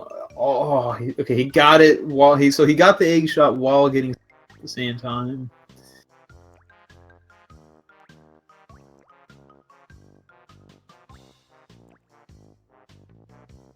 Grab that. The last honeycomb is in the beaver's house. Shall be.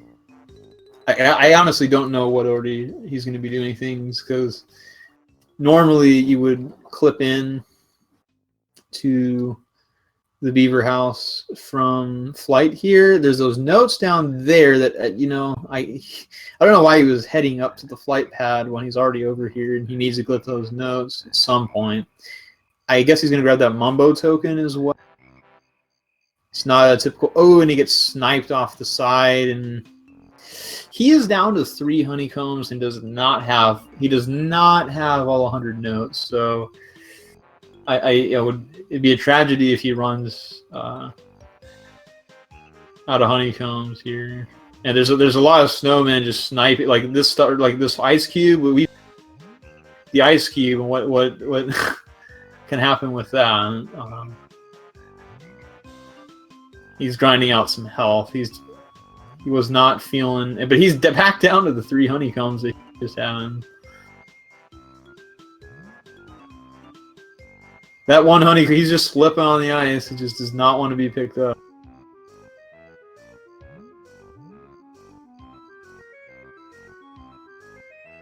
Okay. So now he's going for the Eerie Jiggy? No, yeah.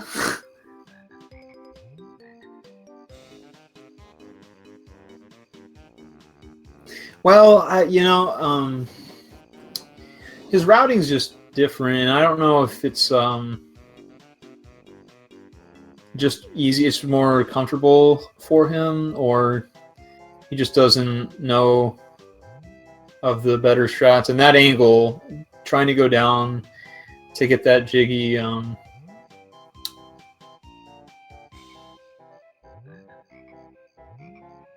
he did not pick that up, so he had to celebrate. And I don't know what he needs to go down and collect the notes.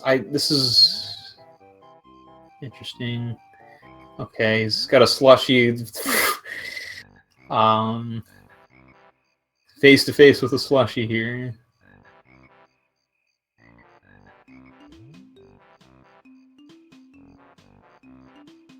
Okay, so he's got all those notes. There's 6 more notes, I believe.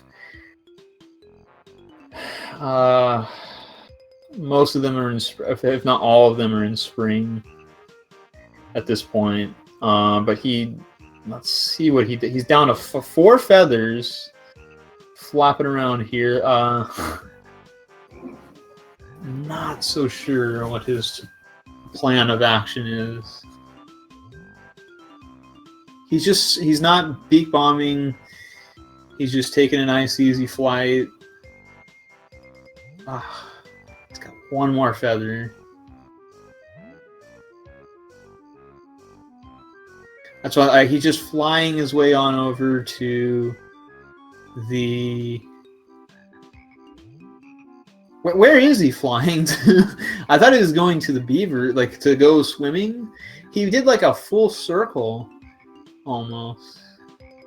He did like an entire circle around the tree. That's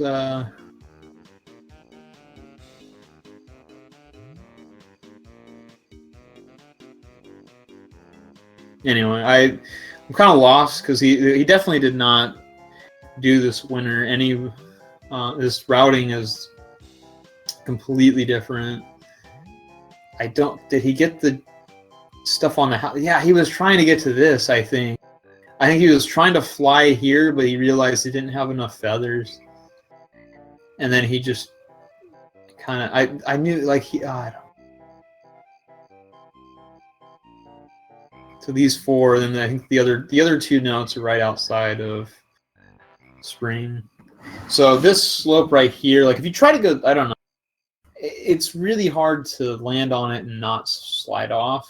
But you have that window when you first jump on it to do it, and you want to. I think the lower you are, the less of a slope, like the less it'll take you down. So it's still gotta hit this switch over here. Hopefully he doesn't fall. Okay, and then now he has to go to the beaver house, and he's holding on to 98 notes right now. So if he were to drown, that would be terrible.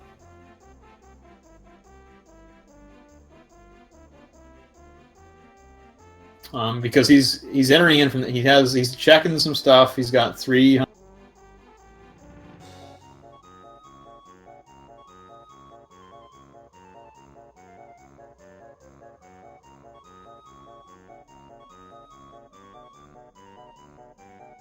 Okay. So it's in here. We'll see what he grabs. He must have got the jiggy and fall. He must have got the jiggy and fall. Okay, so I'm pretty sure he does ice clip. So he's gonna clip out of the. He doesn't do ice clip. Wow. Okay, this is scary. Because you can easily resubmerge underwater here, and he has 98 notes. Okay. That is a scary thing, to have 98 notes and to have to go out that way. The ice clip is actually really easy. All you do is hold back on the control stick, and you swim up through the ice. Right at the end there, it's really easy. I would say it's quite a bit easier than going that way, because that way, the way he went, if you like if you push B, again, or if you like push a direction on the control stick while you surface there, you'll swim right back underneath, and you take double air under there. He's got to get this Mumbo token too. Like at this point, it should be smooth sailing. Like he's got it, but that ice, like you can easily drown under there. And if you don't have all, he had 98. You would, if you end up drowning with 90,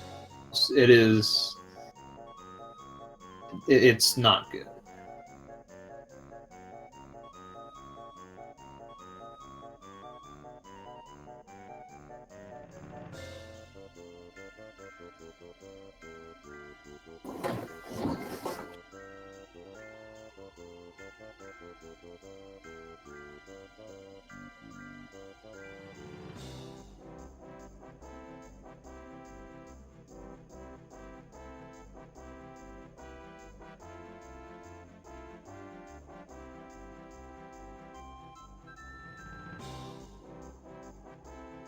Okay, so he just needs to get the Jinjo Jiggy here. He tried to do a flyby there, but that can end up in you flying around in circles for quite a while. He's not. Does he get the? What is? Where is he flying to? He did a complete circle. Does he not know that the bunny hive, the beehive is right underneath that Jiggy or Ginger? I'm quite confused with that movement. But nonetheless, he does have everything at this point, so he's going to clip out. It's a very easy clip. You just get in that corner and, well, you hold B and you push A, and you kind of wiggle your control stick around if it's not working initially. You should get through. Wow, he's really having trouble with this clip.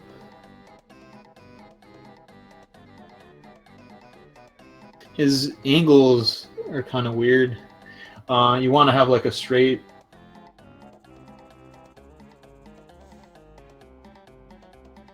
Like, you kind of just let up on the control stick and then you just kind of tap it to readjust. I think he's trying too hard to make the inputs happen himself. It's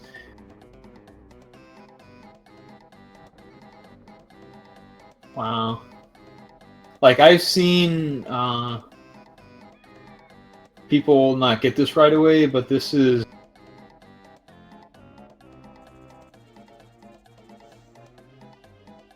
Yeah.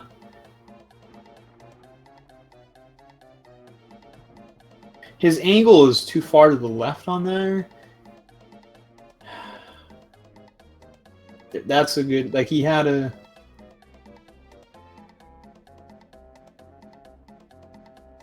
But initially this clip will take him right to the outside of the level. Once he gets it, he can always just leave the beat. He might be doing that. Yeah.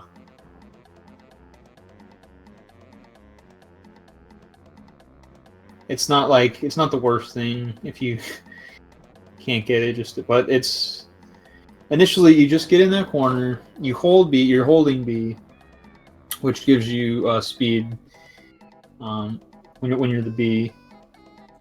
And then, you push A if you're not. But yeah, he's just going to go ahead and fly back to the entrance, which is fine. He has everything.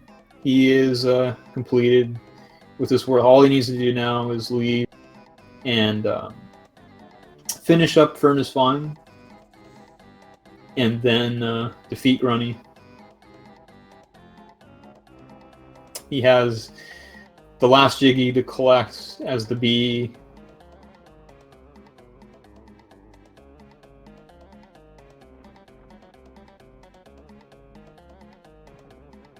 Which he just got.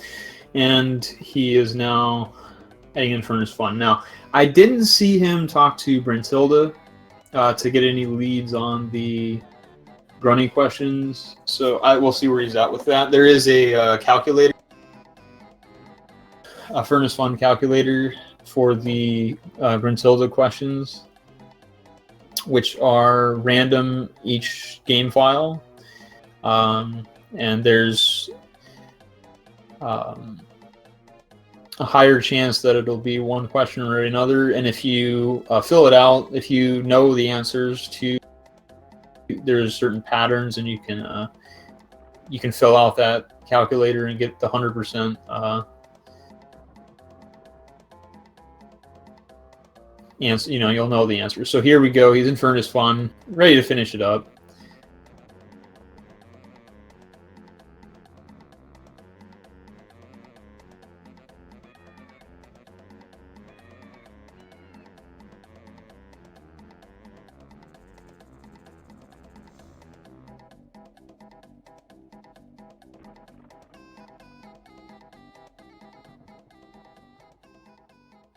So first of all, we grab the Joker, which gives us 2 free spaces that we can skip, and we're going to skip the 2 minigame squares on this board.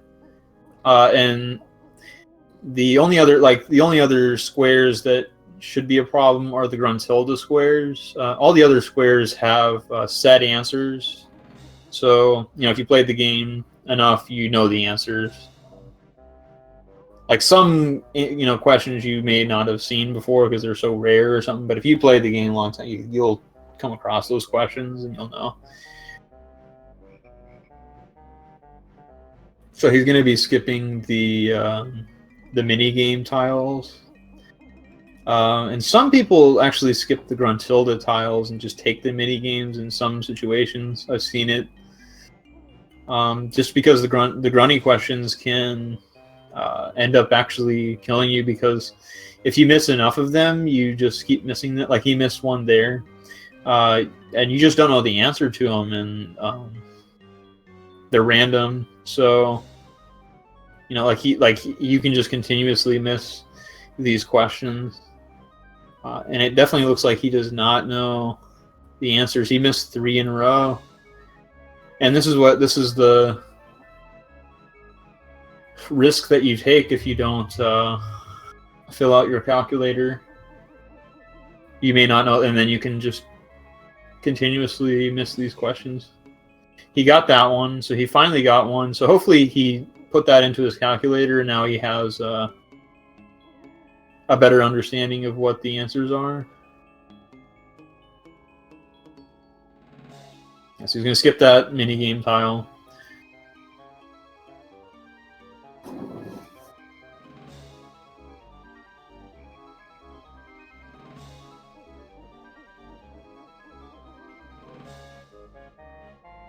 But yeah, I mean, just give a shout out to AceGamers. Continued on with this run after a phone call that he had to stop and take, and he's carrying on, and he's doing a good job at not giving up or not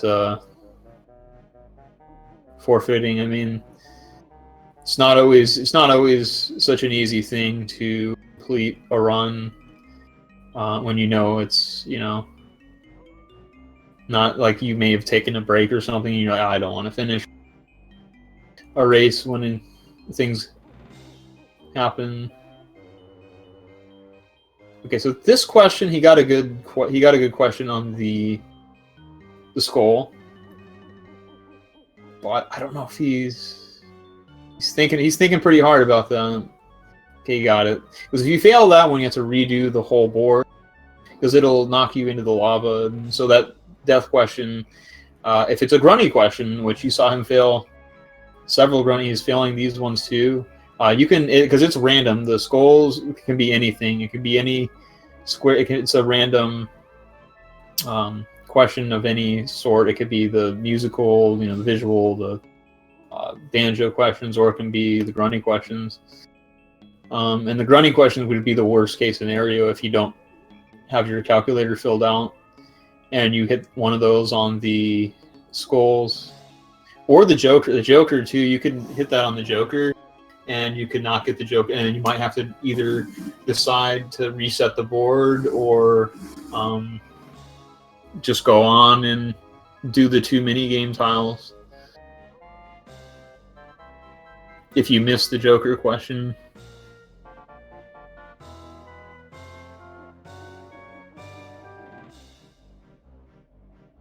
Okay, it's looking okay. He's got one or two more grunting questions.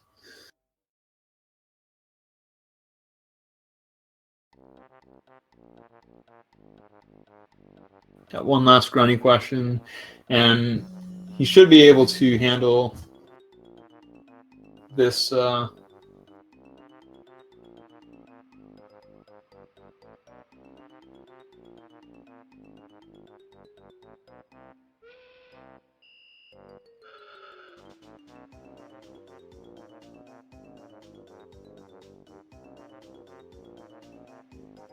Okay, he got that one wrong. He's got 3 honeycombs left.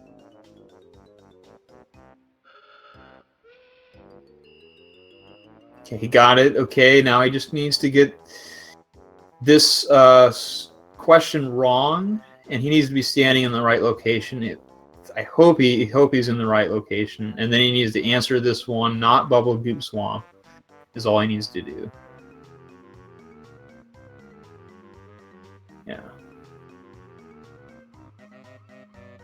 And he's good. So we're in there. We got the Furnace Fun skip. This skips the credits after Furnace Fun is completed, as well as the rest of the board he doesn't have to do. Now he just needs to defeat Grunny, so let's give it up for AceGamerSam. Cheer him on, and hopefully he can finish out strong.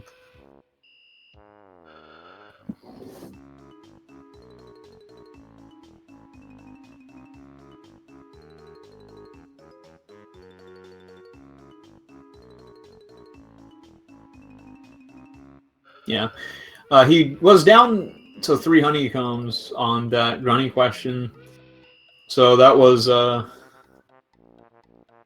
that could have been bad. So here you can get a few different things. You can get maximum feathers refill, red feather refill, which he absolutely needed. He was down to 0, so that was a must. He's going to go ahead and get the double honeycombs, which overlays the initial honeycombs you have with a red layer of honeycombs, which is definitely a safe strat for this boss. Which it's a pretty good thing to do if you took damage in Grunny's the Furnace Fun. If you have like less than 5 honeycombs, it's definitely a good thing to do to restock on health. He's going to go ahead and open up the gold feather door. So that's rolling pretty deep. Filling up those gold feathers. So he's maxed out. He's ready for this Grunny fight.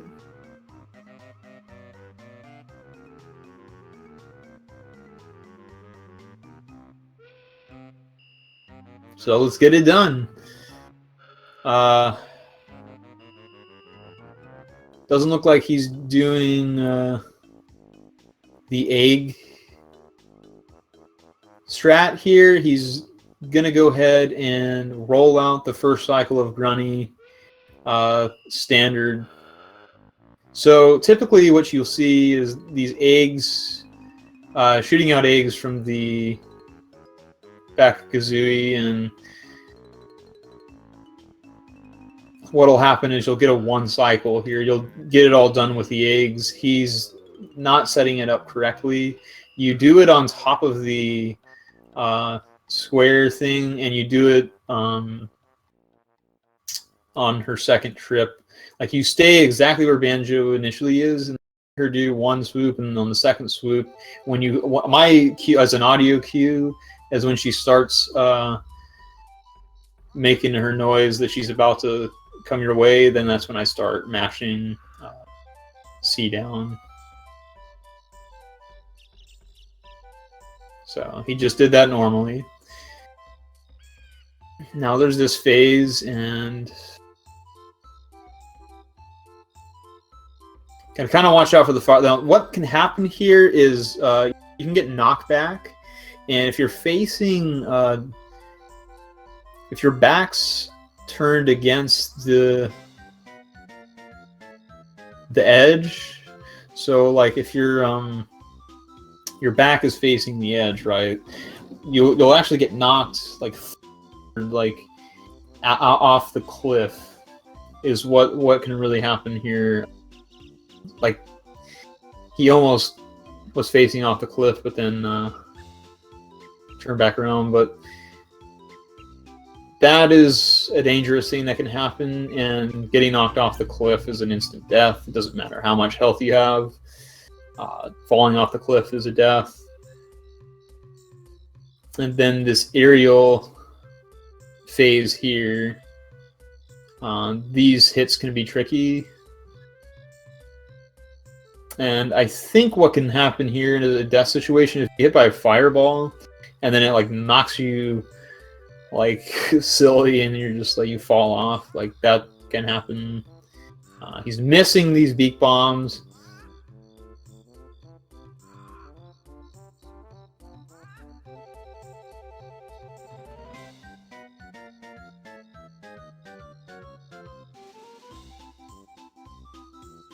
Okay.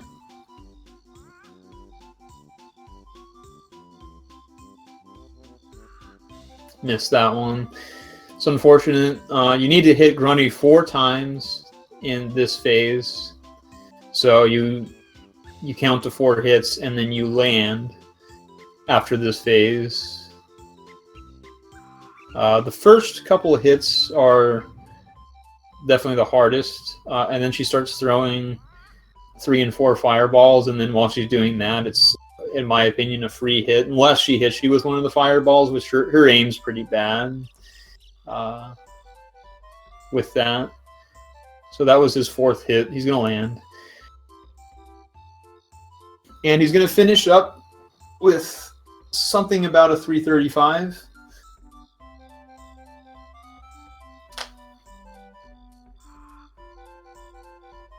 So shout outs to AceGamerSam completing this run. He needs to shoot 3 eggs into each of these Jinjo statues. And then the King Jinjonator, he needs to shoot eggs into there until they close. Each of the 4 sides close.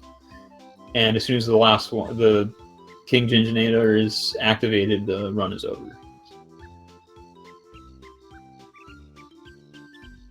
I'm sure he's going to be happy to be finished with this run.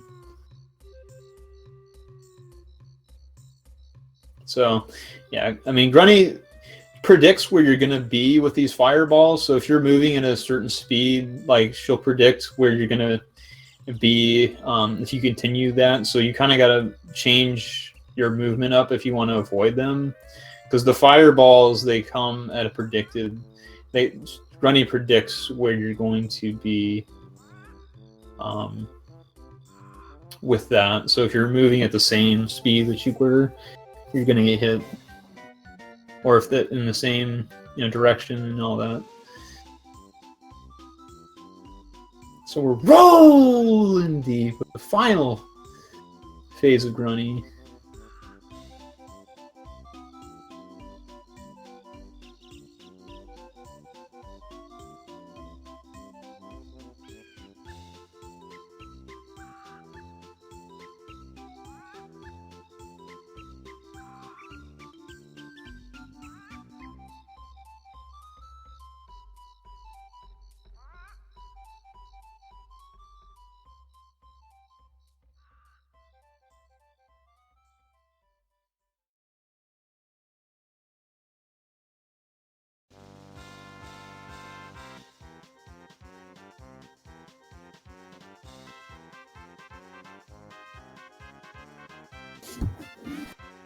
Yeah, so congrats to AceGamerSam for completing. He will have to face me in the next tournament race. So I'm going to have to schedule the race between me and AceGamer on the next match. And then I'll be the last in our group. Pixel next has to play Dickish Khan. So Pixel has to go up against Dickish Khan. I have to play AceGamerSam in the next race. So that'll be going on whenever we schedule all that. And I'm pretty sure we're all done with Banjo for today. We got a lot of races in today. So that'll be it. Pretty sure we'll just let the credits roll and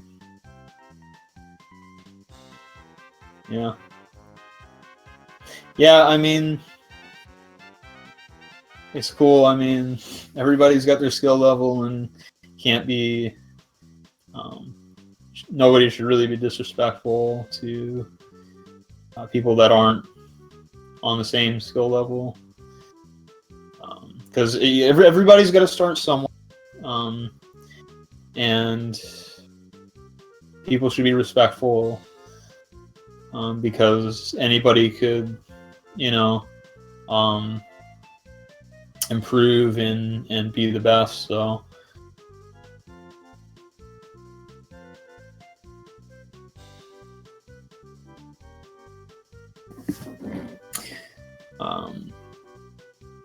Unfortunately, I didn't have anybody else on commentary, but I was able to cover most of the stuff.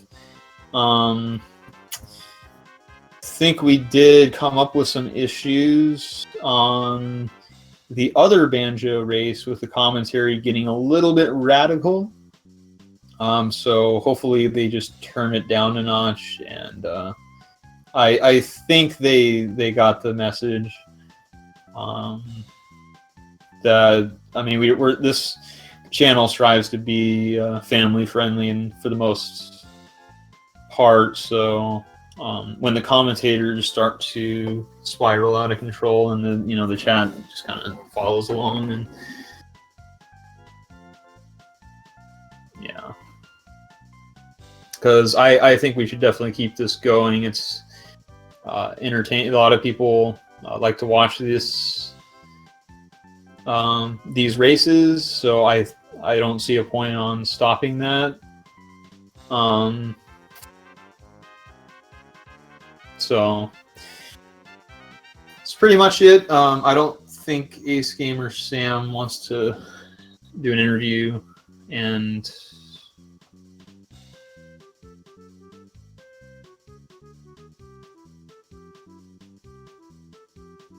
yeah, it's fine. I would switch up your route if you can a bit in CCW. Not that you have to do anything more difficult. You just I think things could be routed. Things could be routed so that you could do things a bit faster, and still do not have to do advanced strats, but it could speed things up. Just knowing generally where things are. But it wasn't a bad run. You had a 10-minute breakout, like 3:25. That's not bad.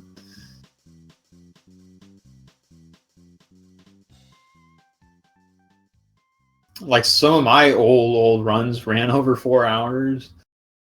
I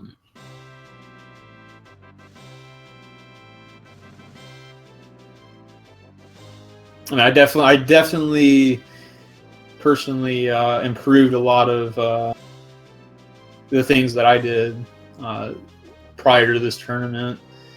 Because before this tournament, I didn't even have a sub 3 hour time. I knew I was more than capable of, be well beyond sub 3. Because I really enjoy this game. I enjoyed watching Cosmic Heart, Healthfoes, and of course Stivy Bobo, but those were like the 3 main Banjo streams that I used to watch. Cosmic Heart is a really cool girl that speedruns this.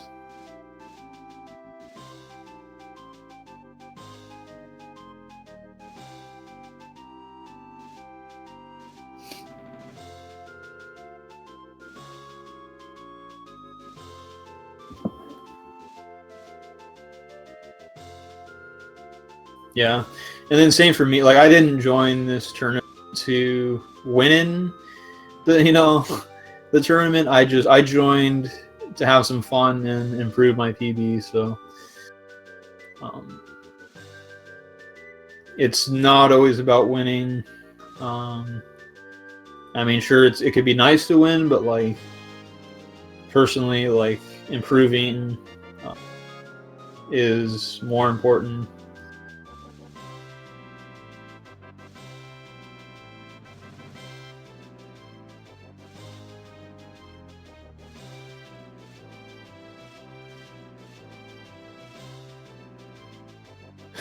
With that, I think I'm just about ready to roll out here. Thanks everybody for watching. I may or may not do commentary for another race. I'm not even sure what's going on with the whole Banjo-Kazooie tournament and streaming it on the channel, because just had some issues earlier in the day. But hopefully they get resolved. Hopefully get another chance to continue this. And I will be racing AceGamerSam. I'm going to schedule it with. I'll talk to him about that. Pixel's going to be playing against Dickish Khan for his next match, and that's pretty much it. There's plenty of stuff going on in the speed gaming. There's the Mega Man X2, Mega Man 3, Link to the Past randomizer, which will be coming into an end at some point, but it just keeps going on. And some other stuff. I know there's a low percent Link to the Past showcase that we're gonna have. I'll be a part of that with Blunt Bunny, and a couple other people will be showcasing Link to the Past low percent route. He's actually going to a lot of science, like he's writing down a whole note page for the low percent route in Link to the Past. So that'll be cool. And then we also have the Rollin' Deep Marathon that'll be hosted on Joe D'Amelio's stream. So that'll be big. It's a like a new up and coming marathon that we started on December, and we'll be continuing. We'll be starting that up. It looks like July. Let's see, next month on the 3rd or the 10th. So you got that going on. Rolling deep, but I'll be rolling out. Just give a shout out to Pixel once again and AceGamerSam for this race, and shout outs to Feasel for hosting this on the channel, and shout outs to the Banjo-Kazooie community for getting this tournament together. And there's also a Pokemon Red tournament that I'll be in as well. It starts like next month, so check that out. But peace out, rolling out.